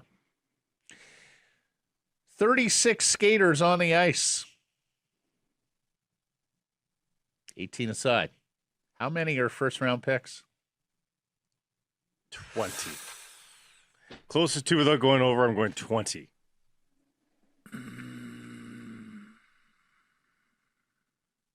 Doesn't have to be indigenous first round. Anybody's first round. Anybody's first round. No, pick. it could be anybody. Not Yeah, homegrown. yeah, yeah. Just you were a Tage first round pick. Tage Thompson, St. Louis. Yeah, That's right. Yeah, you skated at Bowen Byram, Colorado, right? Oh yeah, jeez. Blake's at 20, and it was a quick 20. He didn't do a lot of 22. I'll go over. Whoa, I'll take 22. Jeff Merrick, spot on the on number, the sir. button. 22. No way, really? I mean, both did yeah, pretty that's well. right. Yeah, that's right. No, I knew it. Yeah, I was doing the quick math. Well, he did better than you. I'm just saying. He got the number. You got close. No, but you know what? You're You know what? Like horseshoes. He's playing. No, trust me. It was right away. Because my initial instinct was like, ooh, 20 seems high. I'm going to go 18. And then I started to think about the Sabres blue line, and then it's like, oh, geez, and Thompson and Peyton Krebs from Vegas, and like, okay, hang on a second here. There's a lot. There's a lot here. That it's funny too because Montreal just knocked off the Tampa Bay Lightning. 2 things there outside of Victor Hedman. There's like no first round picks. Oh, Andre Vasilevsky too. And Hedman didn't even play. There's like no first round picks with Tampa. And here's the other thing that I keep coming back to. And I don't know why this hasn't gotten more. There's one thing that I don't know why it hasn't gotten more concert from that series. As much as we talk about state tax, guys, the highest tax province just beat the lowest taxed state. Yep. And no one's saying. I'm waiting for the commissioner to come out and crow about it. Yeah, no, I know. There's still one team, Vegas, that left. But anyways, 10 first-round picks for the Sabres, 12 first-round picks for the Canadians. There are 3 first overalls in this series in Slavkovsky, Power, and Dahlin. And the hilarious part is Canucks have like 2 down lineup forwards, Bolduc and Doc, both first-round picks. I'm going down the rabbit hole in Tampa Bay now with Hagel, Radish, Cirelli, Gonsalves, Point. Keep going. Keep going. Gensel. Keep going. The other thing, did you hang on? You want to hear a good thing about Braden Point? There's an NHL team, and I remember the Western scouts of the team were just screaming. There was one team that kept him on their. I don't know if they put him on a do not draft, but they passed him over, even though all the scouts were screaming for him because he had a bad force plate result at the combine. Oh my God. Yes. It's like the pull-ups. It's like the pull-ups. Sam Bennett and Gary Roberts. Yes. Should also mention Buffalo. They have 2 guys who were picked with the first pick in the second round. Samuelson and Timmins on the blue line. So I believe they were both actually 32 overall because I think they were both drafted during the era. In the 31 year? In the 31 era? Right, when Vegas had... So if you made it 32nd and up, they effectively would be 24. first-round picks today, so you can add 2 more to the total. Yeah. Jeff Merrick, we know you have done this amazing series on junior hockey, and who better to do this series than Jeff Merrick. We know you were in Everett. We know you were in Kelowna. We know you were in. So we are very much looking forward to watching. What's it called again? I had it here a second ago. Beyond the Crest. Beyond the Crest. Beyond the Crest. Yeah. Talk. It's oh look, there's the Reed family, Cam Reed's family. Mom's gonna start crying here in a couple of seconds. Thinking about I saw that. It's making hockey moms cry is the best. There's Cam. They're up 1-0 by the way against the Barrie Colts in their OHL final right now. The other two get underway later on today. And do you guys have a thought on PA versus Everett? This one should be a good one. This one should be a really good one. I hope PA PA gets to win a game. I'm a little bit worried, but we're Team Everett's PA good, because we're Team PA Dax because no, Braden Coots. Brady Coots, yes.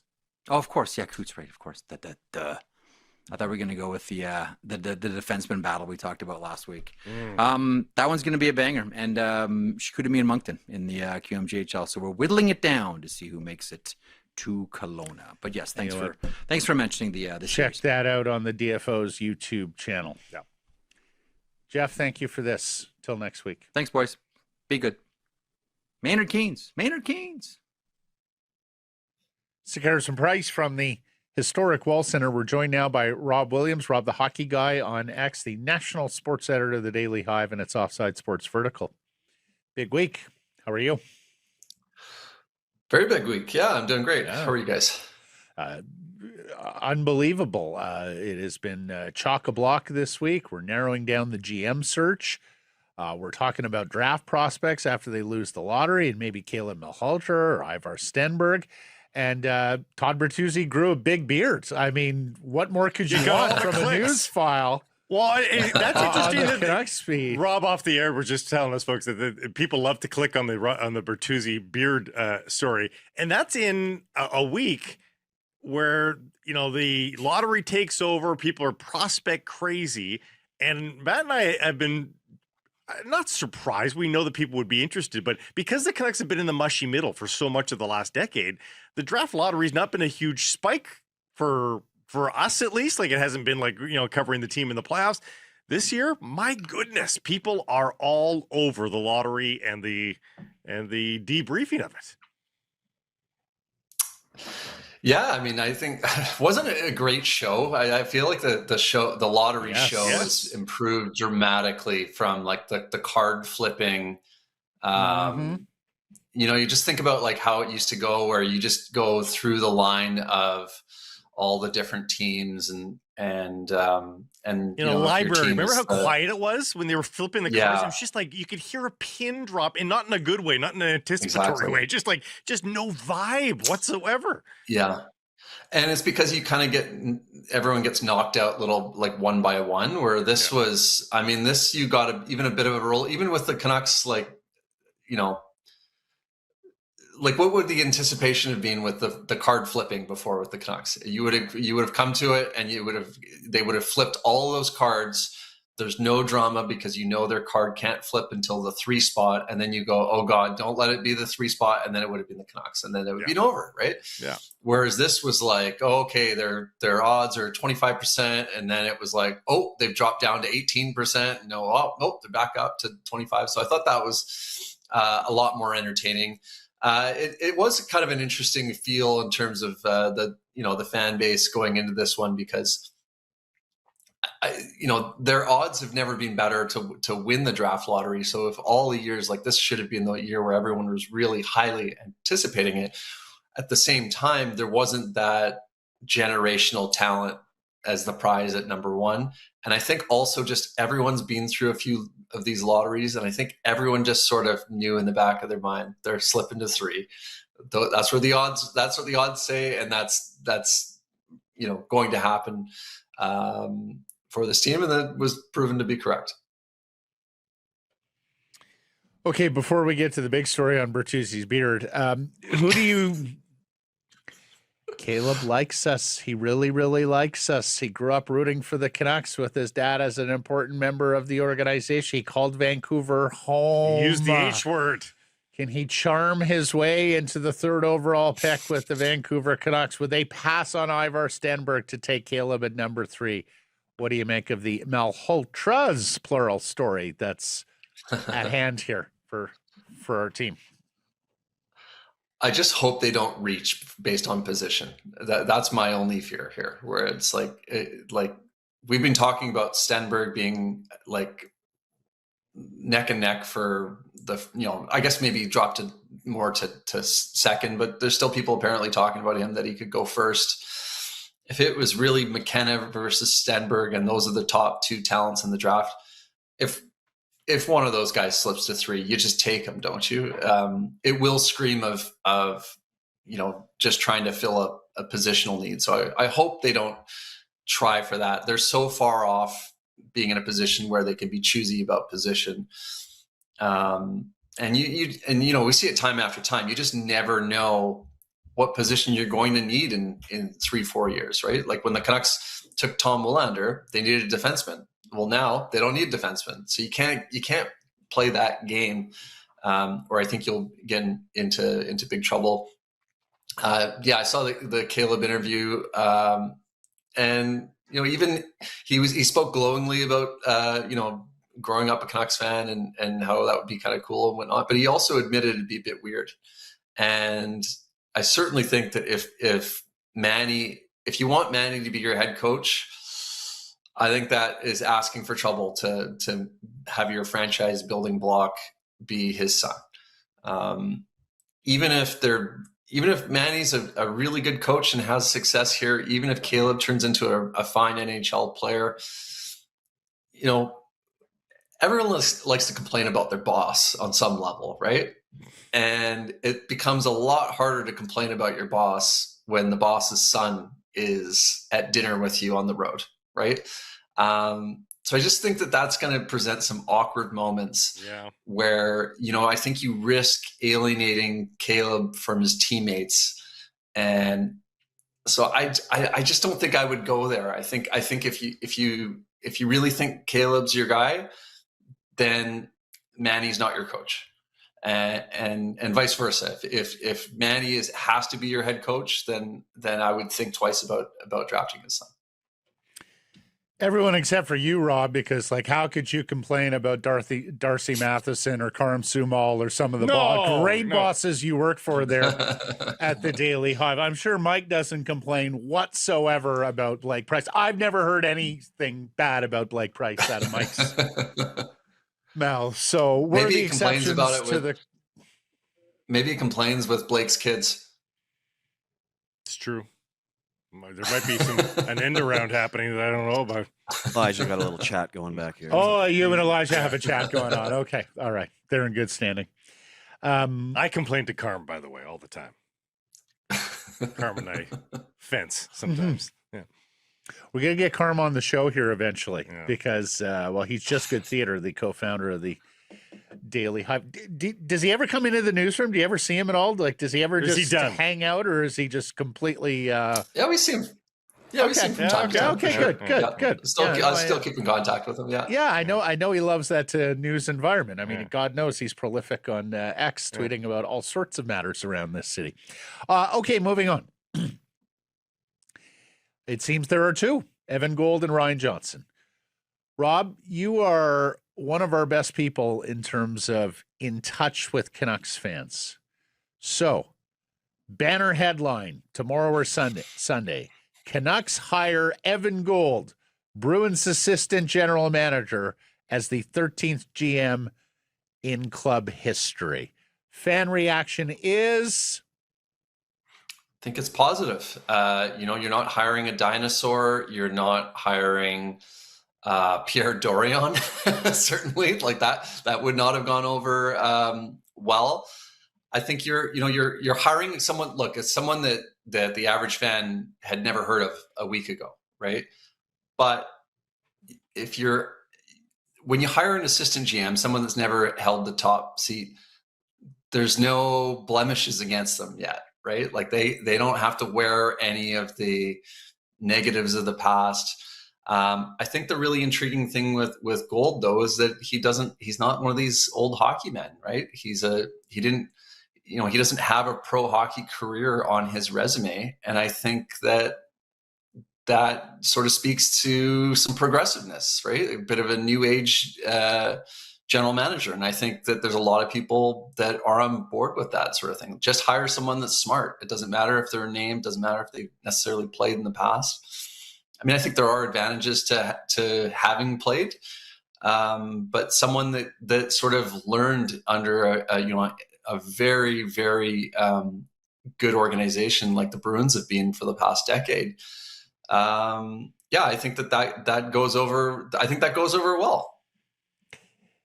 Hiring an AGM from a successful Boston program. No, what could possibly go wrong? Same question on Ryan Johnson. Bit of a different cut to the jib there, by the way. Vancouver Canucks promote Ryan Johnson to the 13th general manager in club history. Fan reaction is what? And is it more positive than it would be for Evan Gold? I don't have a great read on which one would be more positive than the other. I think that Ryan Johnson would be positive enough. I do wonder, like, you're not bringing someone new to the table. It's just someone that's been in the organization, someone that's been that's well thought of in the organization. So I think fans know Ryan Johnson. They remember him as a player. I think that could go over positively as well. For me, I know a lot of media guys locally really like Ryan Johnson. They have had more contact with him. I haven't had any contact with Ryan Johnson, so I can't speak to him anecdotally like that. I just view it as, imagine if we were looking at an AGM that had been from another organization who had been an AGM for 2 years and that had grown up in an organization that has been completely dysfunctional for the last 10 to 15 years. Would we be like, oh, that's the guy you need to have? That's my hesitation with Ryan Johnson. It's a fair point. And I do imagine with Evan Gold, for much of this process, when I've talked to you guys, you've asked me like opinions on different guys. I haven't really had strong opinions. Evan Gold seems to tick a lot of boxes for me. We'll see how he does in the top job. He's never held it for an NHL team, but I like the idea of bringing someone in from a really successful organization. Maybe there's the assistant,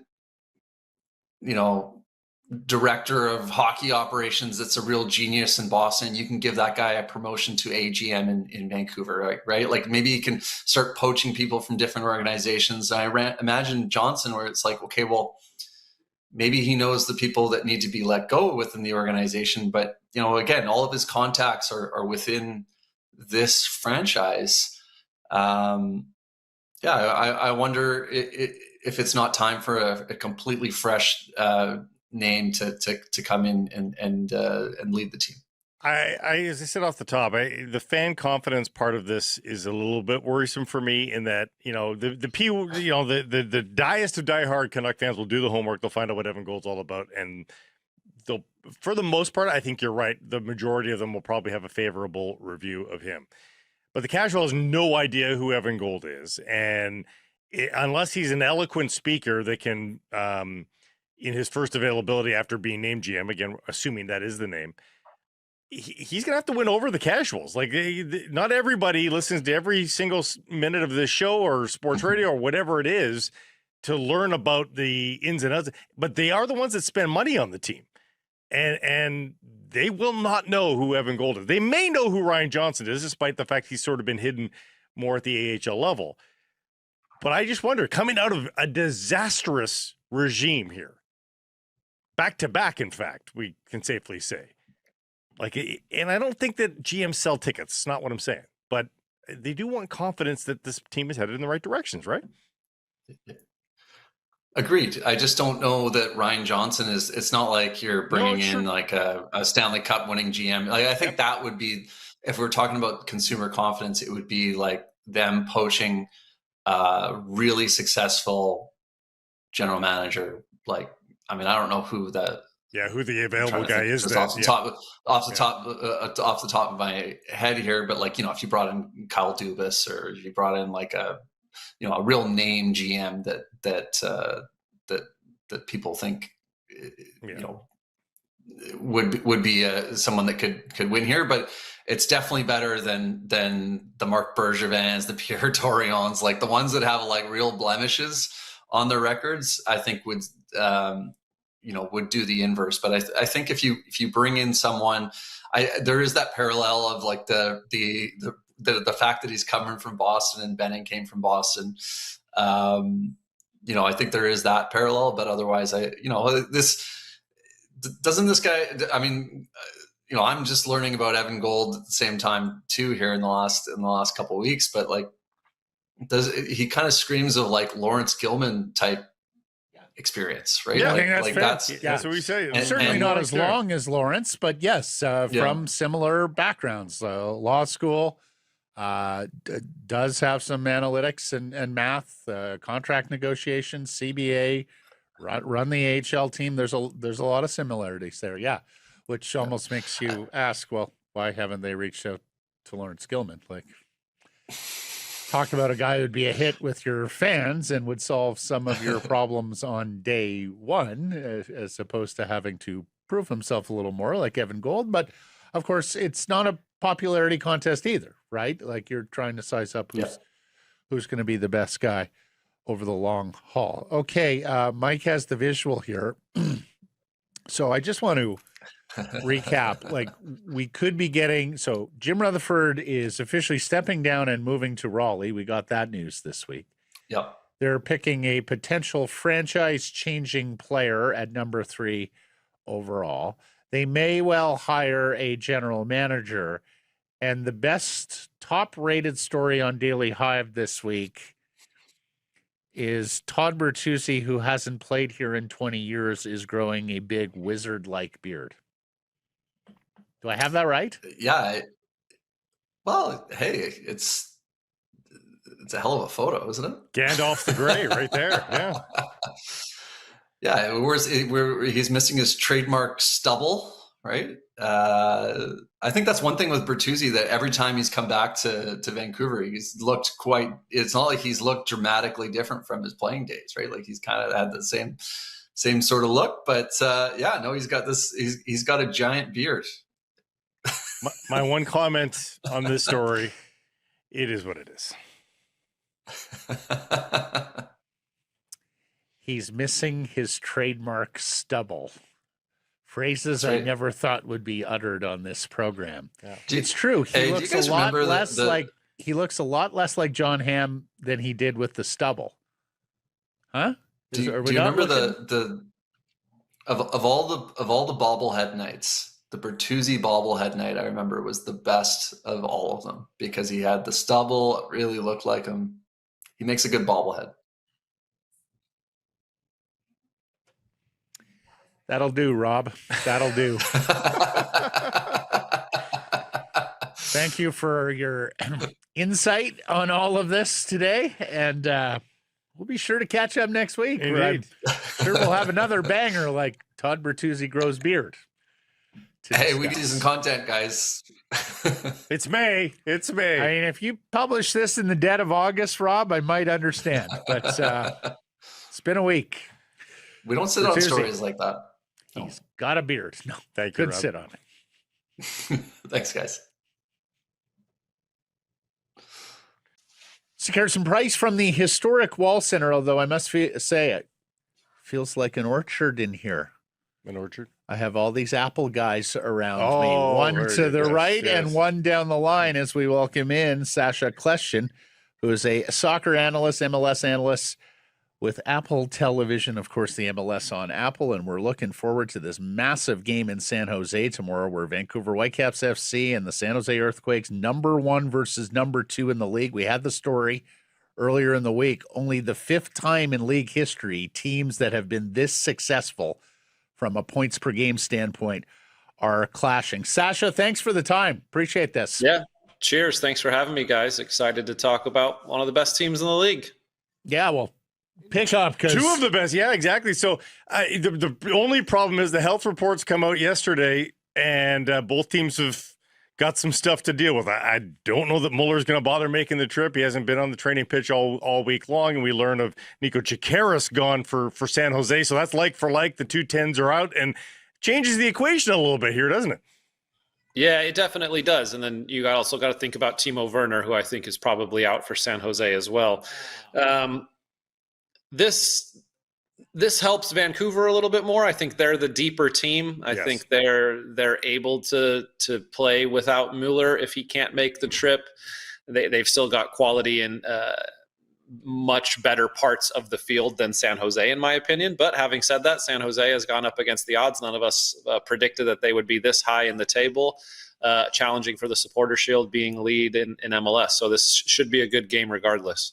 It even reminded me of the Whitecaps last year, who stormed out of the gate and were like, okay, I mean, they're good, but are they that good? And they just never, stopped winning. I sort of thought that the bubble was going to burst in San Jose after 5, 6, 7 games, and they just keep going here. Why are they? Is their starting 11 just that good?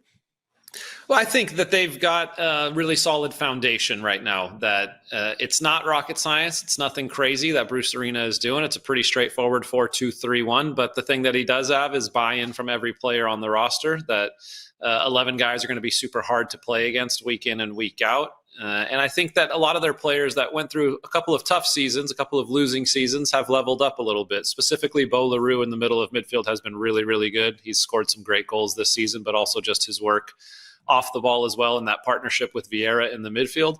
San Jose has been a pleasant surprise. Having said all that, isn't the prerequisite to being a professional soccer player being good on both sides of the ball, working hard on defense? And it's rare that we've seen in MLS now that teams with 11 guys that are hard to play against. Look at the 2 teams in the Champions League final, Arsenal and PSG. All 11 players working hard. Like, that's what it takes at the highest level. The best teams in MLS right now are teams that have that. And I'll say, Nashville, Vancouver, and San Jose have been the best so far this season. Sasha, if I can take you back to prior to last season, when really nobody thought much of Vancouver, there was this unknown Danish coach coming in. Yep. Okay, the roster had some veterans, but nobody was picking them to be a Western contender and make it to MLS Cup. As you've sat back and watched the Caps over the last year and a few months, what specifically has caught your eye? Like, why are they so good? How have they been able to so exceed expectations?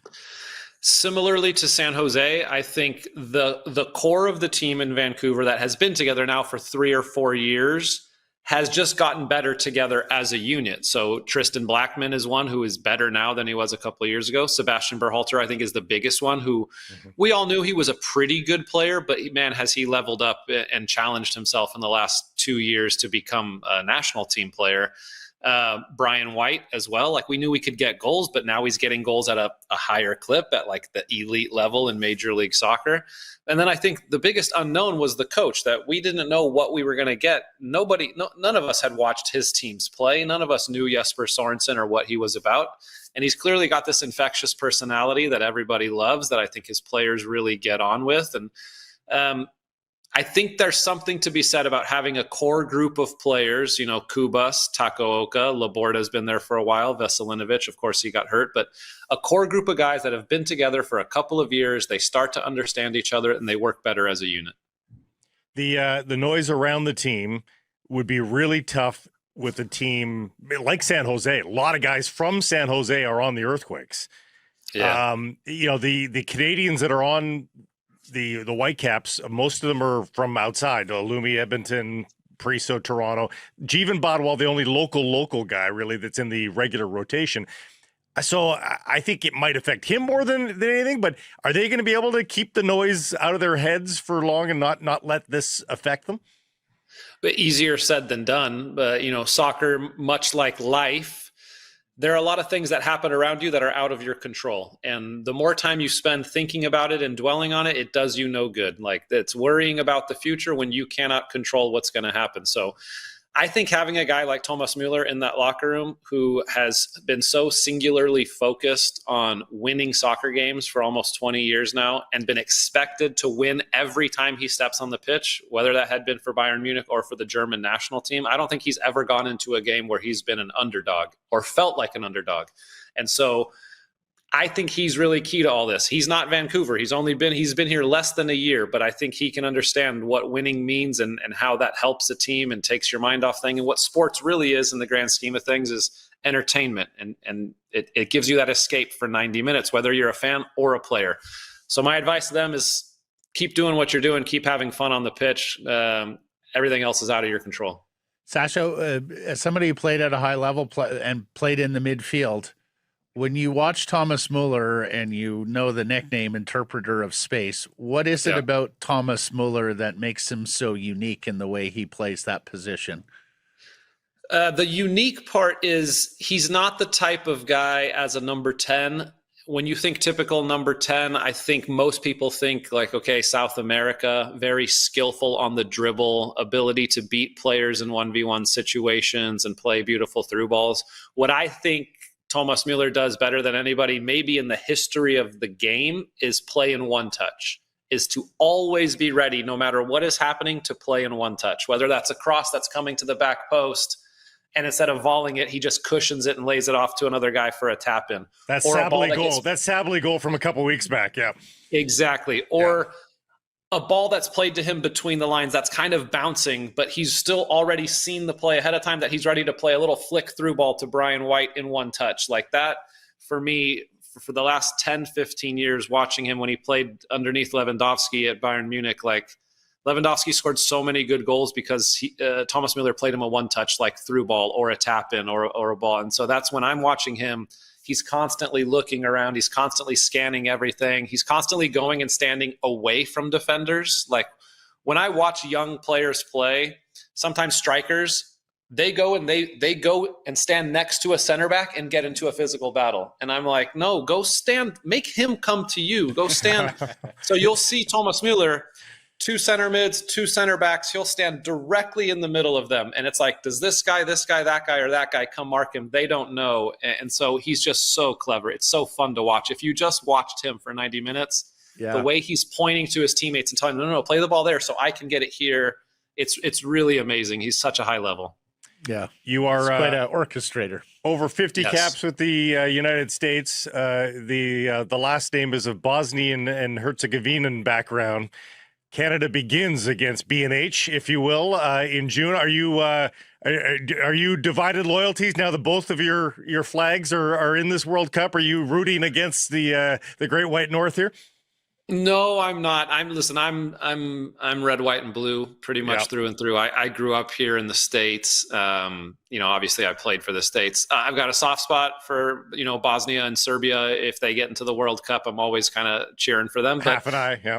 Yeah, and so no, but I mean it's Canada. They're part of Major League Soccer. Jesse Marsh is the coach. There's so many talented youngsters. There's a couple of guys on that team that I played with. Richie Larea and Kamal Miller are friends, and so I'm excited to see what Canada can do at this World Cup. I'm excited that they've got that opener, and I'm sure there's going to be a bunch of Bosnians who make the trip over. Yeah, but I hope that stadium is red, and I'm excited for the home team.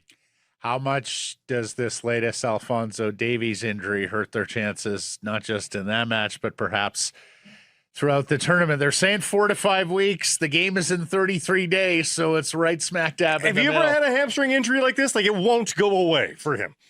No, listen, I was not fast enough to ever pull anything close to a hamstring, so no. I don't know what that's like. I believe he's going to be working his tail off day in and day out for the next 33 days to be ready. And even if he's not ready by the opening game, you keep him on the roster. One, for who he is, I think, as a leader to that team. Even if he can't play at all in the World Cup, I think Jesse Marsh will have a spot for him, to be there with the guys. It's devastating from a on the field standpoint. He's still one of Canada's best players, and whether you play him as a left back or a left wing back or a left winger, whatever it is, he has the quality to make the difference in the game. And so I hope, as all Canadians do, that he's fit and ready for game one. Berhalter on the U.S. team, and is he starting on the U.S. team?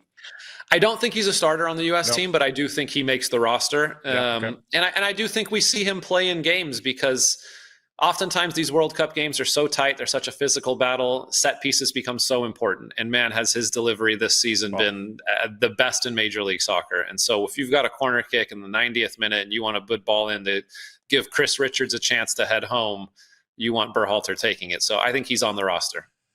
Lastly, Sasha, it'd be remiss if we didn't ask. We're all sweating the future of the Whitecaps here in Vancouver. It'd be a real shame to lose 50-plus years of history with a club that has been so well supported over the decades. Give me the view from down south. What are all your thoughts on this Whitecaps matter?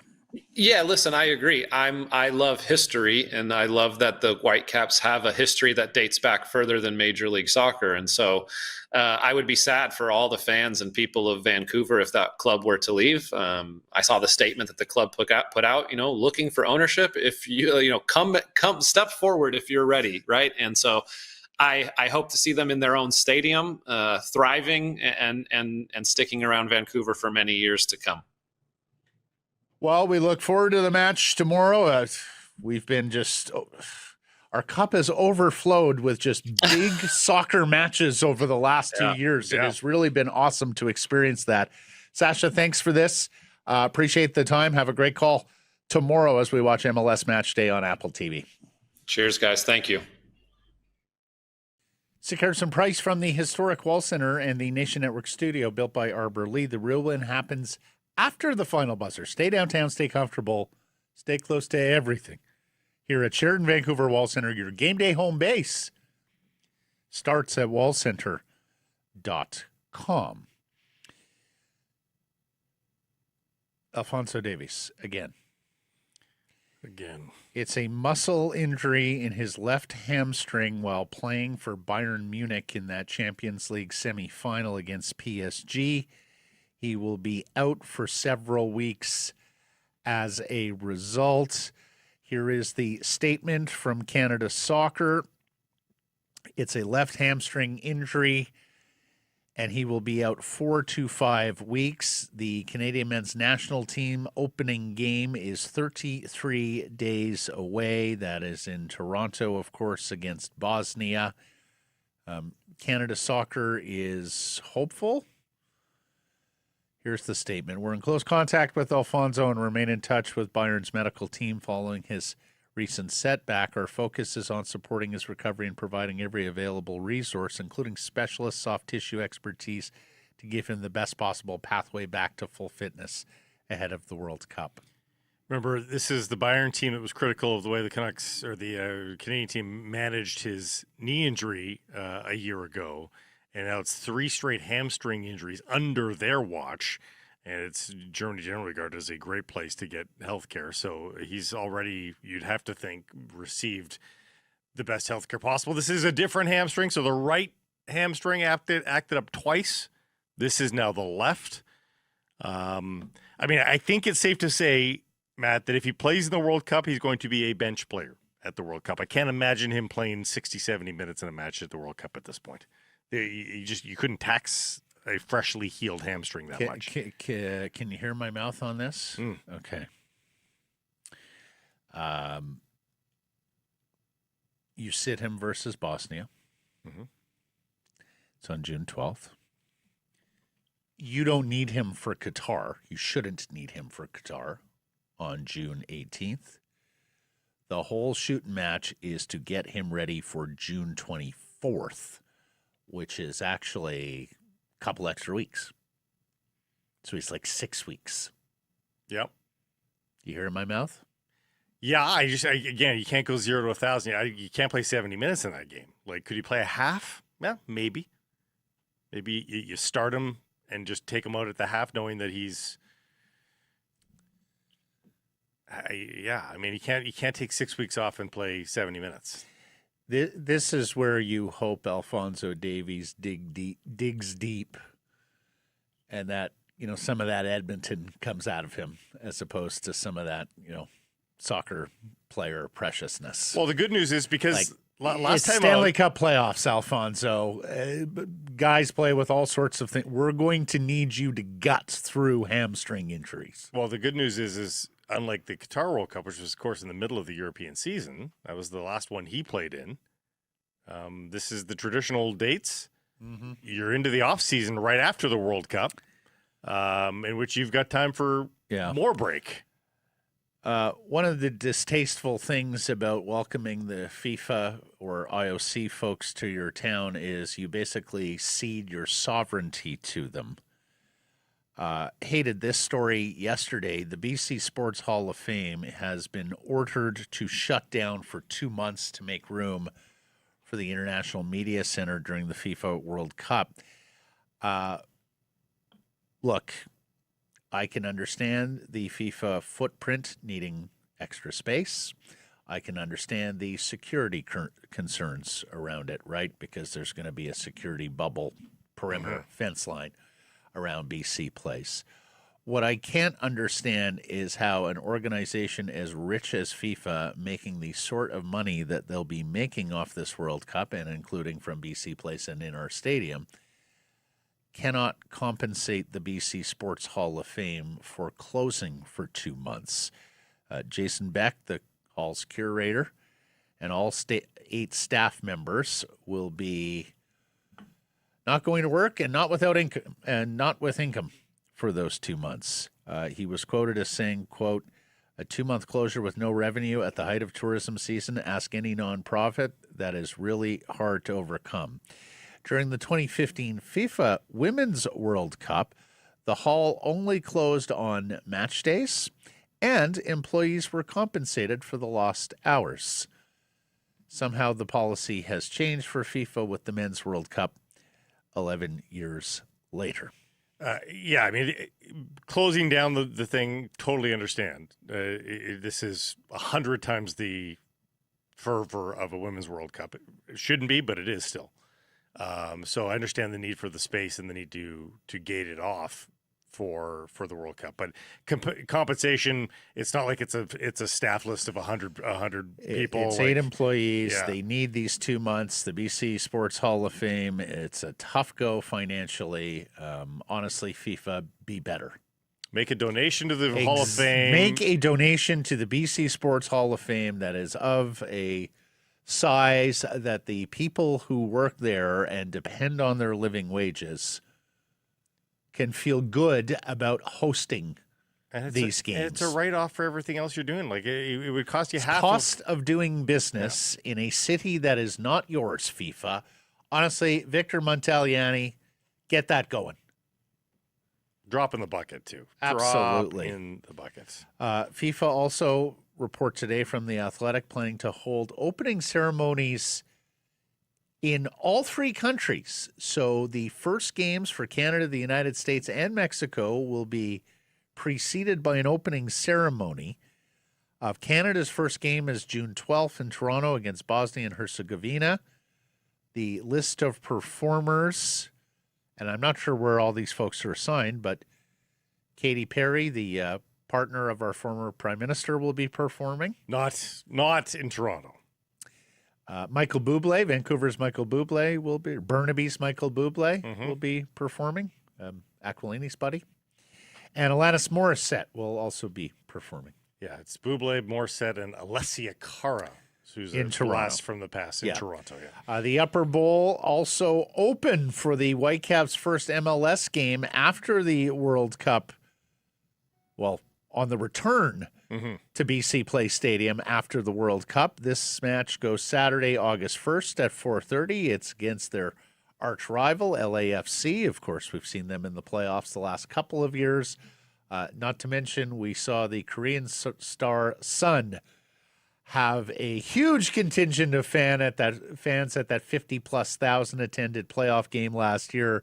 It sounds like Sonny still has a whole lot of fans here in Vancouver. And that's a great way to welcome back the Whitecaps after the break. They'll be on the road, so they will have played matches since the World Cup break, but just 8 not straight at home. Actually on the road. Yeah, just not at home. But I think there's hopefully the anticipation is how it's written down on paper is you're going to be so excited after watching the World Cup that you can't wait to consume more of the Whitecaps, and that's a good sign that it'll be a and we should give them place. Credit. They've done very well in terms of drawing crowds and ticket selling this year on their own right, in and of their own right. Non-sunny games. They haven't needed big international stars to put 25, and in the case of the last home match, 27,000 people into BC Place, a lower bowl sellout.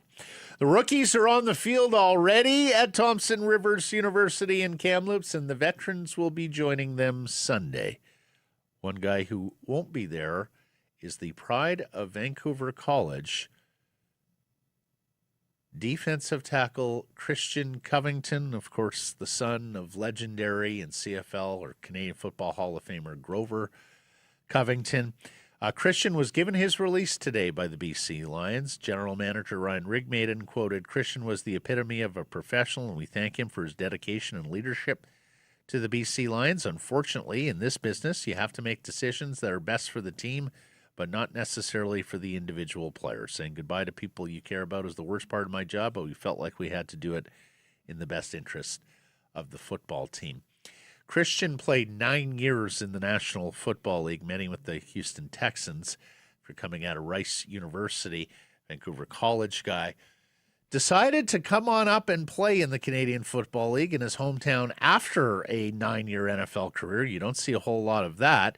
Played 2 seasons, 29 games in orange and black, registering 29 tackles, 7 sacks, and a pair of forced fumbles. I'm not sure if this is it for Christian or if he wants to continue his playing career. What I will say is he is one of the finest Canadian football players of his generation and a very good company, as we came to learn several times. It was nice to get him back Christian. across the border for the latter years of his career, but Lions didn't have a ton of use for him last year, and it was probably just time to turn the page there. So I wish him the best. I would guess, I don't know him well at all, but I would guess that traveling across Canada to find a new spot at this stage, I don't know. Yeah, he's 30. He'll be 33 in October. Now, linemen can go a little bit longer.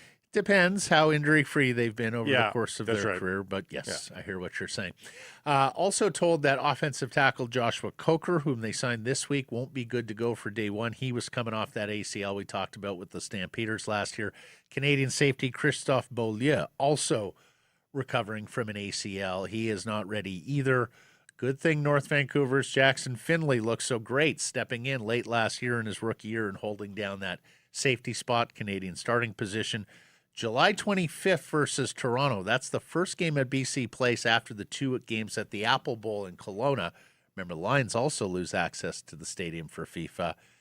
You were asking about the pool party theme. Yeah. We have details. Daily Hive. A giant pool on Robson. Yes. Yeah. That was the Pam Anderson lookalike contest they held. Maybe they'll be back. They'll be put to work. Stands to reason. They can be the lifeguards. Baywatch, baby. A giant pool on Robson for fans to take a dip pregame during the party on the plaza, which features $5 beers. Hold this up, Mike. Guy in the purple shirt. Yeah. A little creepy. Very creepy purple shirt. Put the phone down, sir. Yeah. Think he's getting that in 4K? That went out to his golf group chat. Oh, pretty instantly. instantaneously. Yeah. He should scout for the Vancouver Giants. And some rumblings south of the line with the pending sale of the Seattle Seahawks. And one of them that may have a Vancouver connection here. The reporting here is from Sportigo. Recent 49ers investor Vinod Khosla is prepping a bid for the Seahawks. He's the co-founder of Sun Microsystems and is worth $14 billion. Rewind to last week in the Gary Mason piece in the Globe and Mail that said the Vancouver organizing bid for a Major League Baseball team was connected to 49ers money. Now, we instantly jumped to the conclusion that that would be the DeBartolo/York family, which has owned the 49ers for 50 years. Denise DeBartolo York is the matriarch there. Her son, Jed York, runs the team. Now, Denise has the money to do baseball in Vancouver. Her son does not. But I was not aware, and of course it's now allowed, that you can have minority partners in the National Football League, that a gentleman of this sort of wealth was connected to the DeBartolo York family and the 49ers ownership. Blake, if this is the guy who is teaming up with Mr. Ross and the Vancouver MLB bid, and again, that's not set in stone, that's just what Gary Mason reported, that is particularly interesting, but holy cow, does he have money. I mean, he's almost twice as rich as Denise DeBartolo York. Again, I ask, if you're in to lose money for fun. But this guy could, Blake.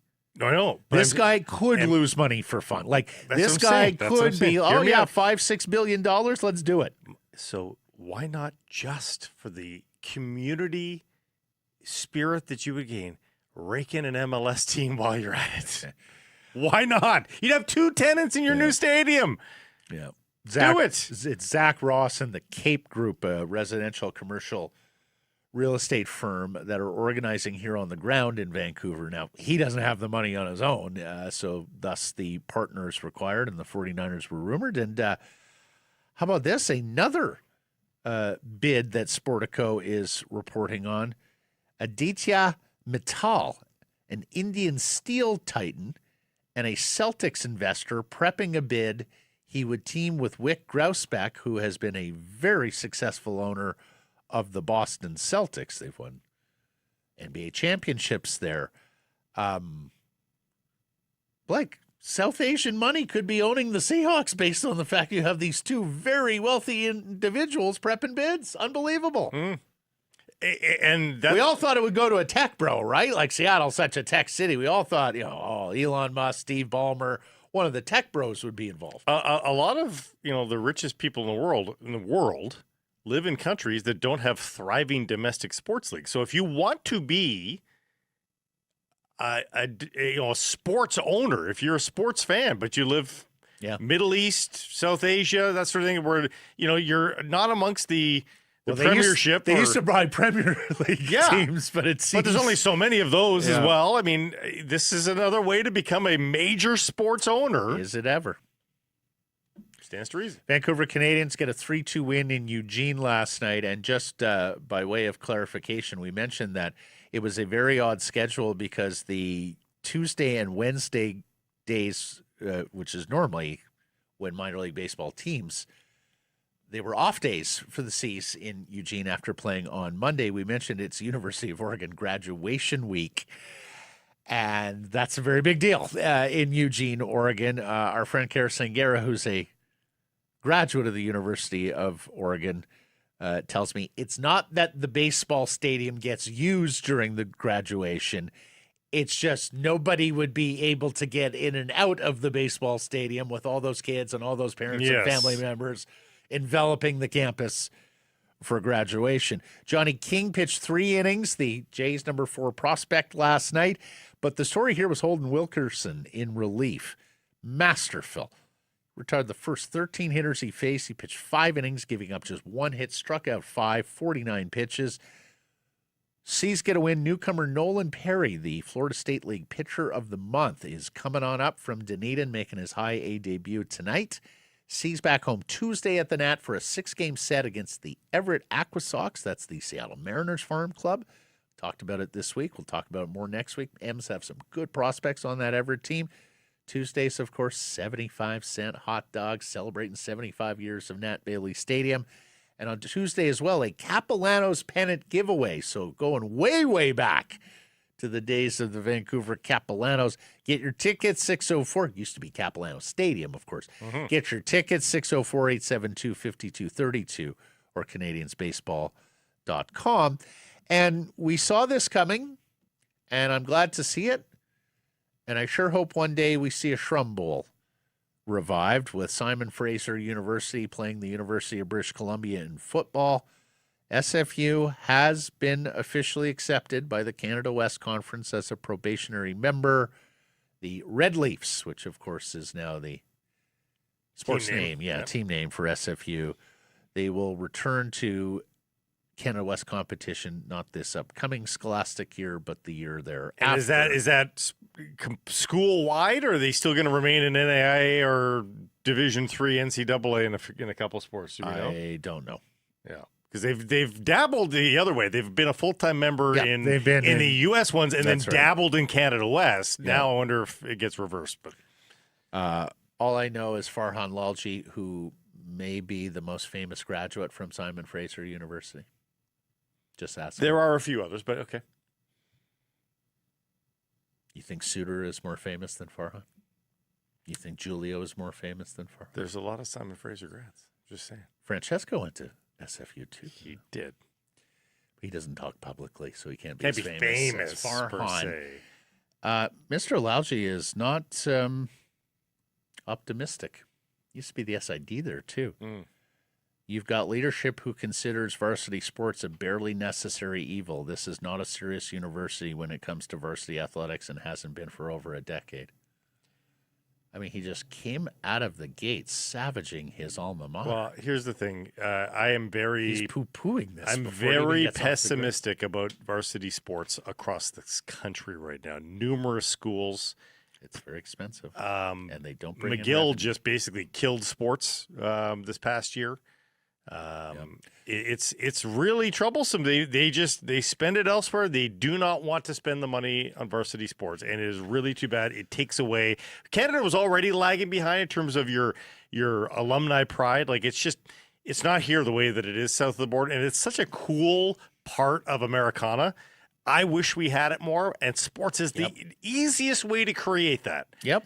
You kill it, and now you're just graduating, and you cut the tie, and move the F on.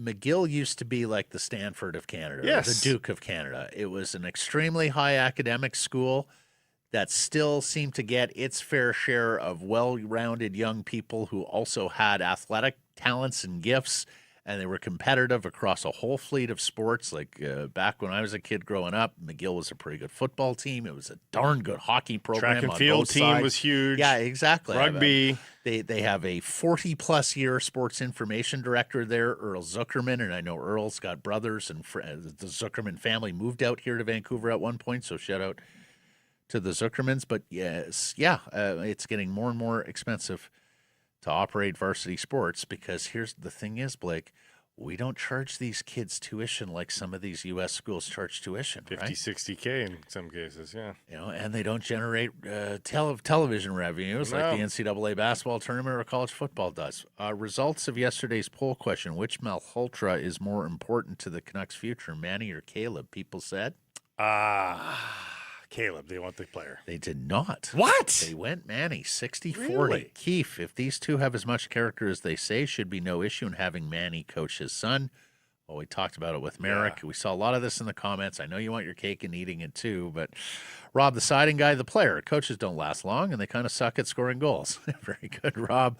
Lyle says, Caleb could be great, but Manny can help all the players, especially the centers. There's a counterintuitive. Yeah. Matt wondered neither. We saw a little bit of neither as well. And yeah, it's possible that they don't promote Manny, and Manny's coaching out his last year in the Canucks. And they go with Stenberg because he falls. And they draft somebody differently. Yep.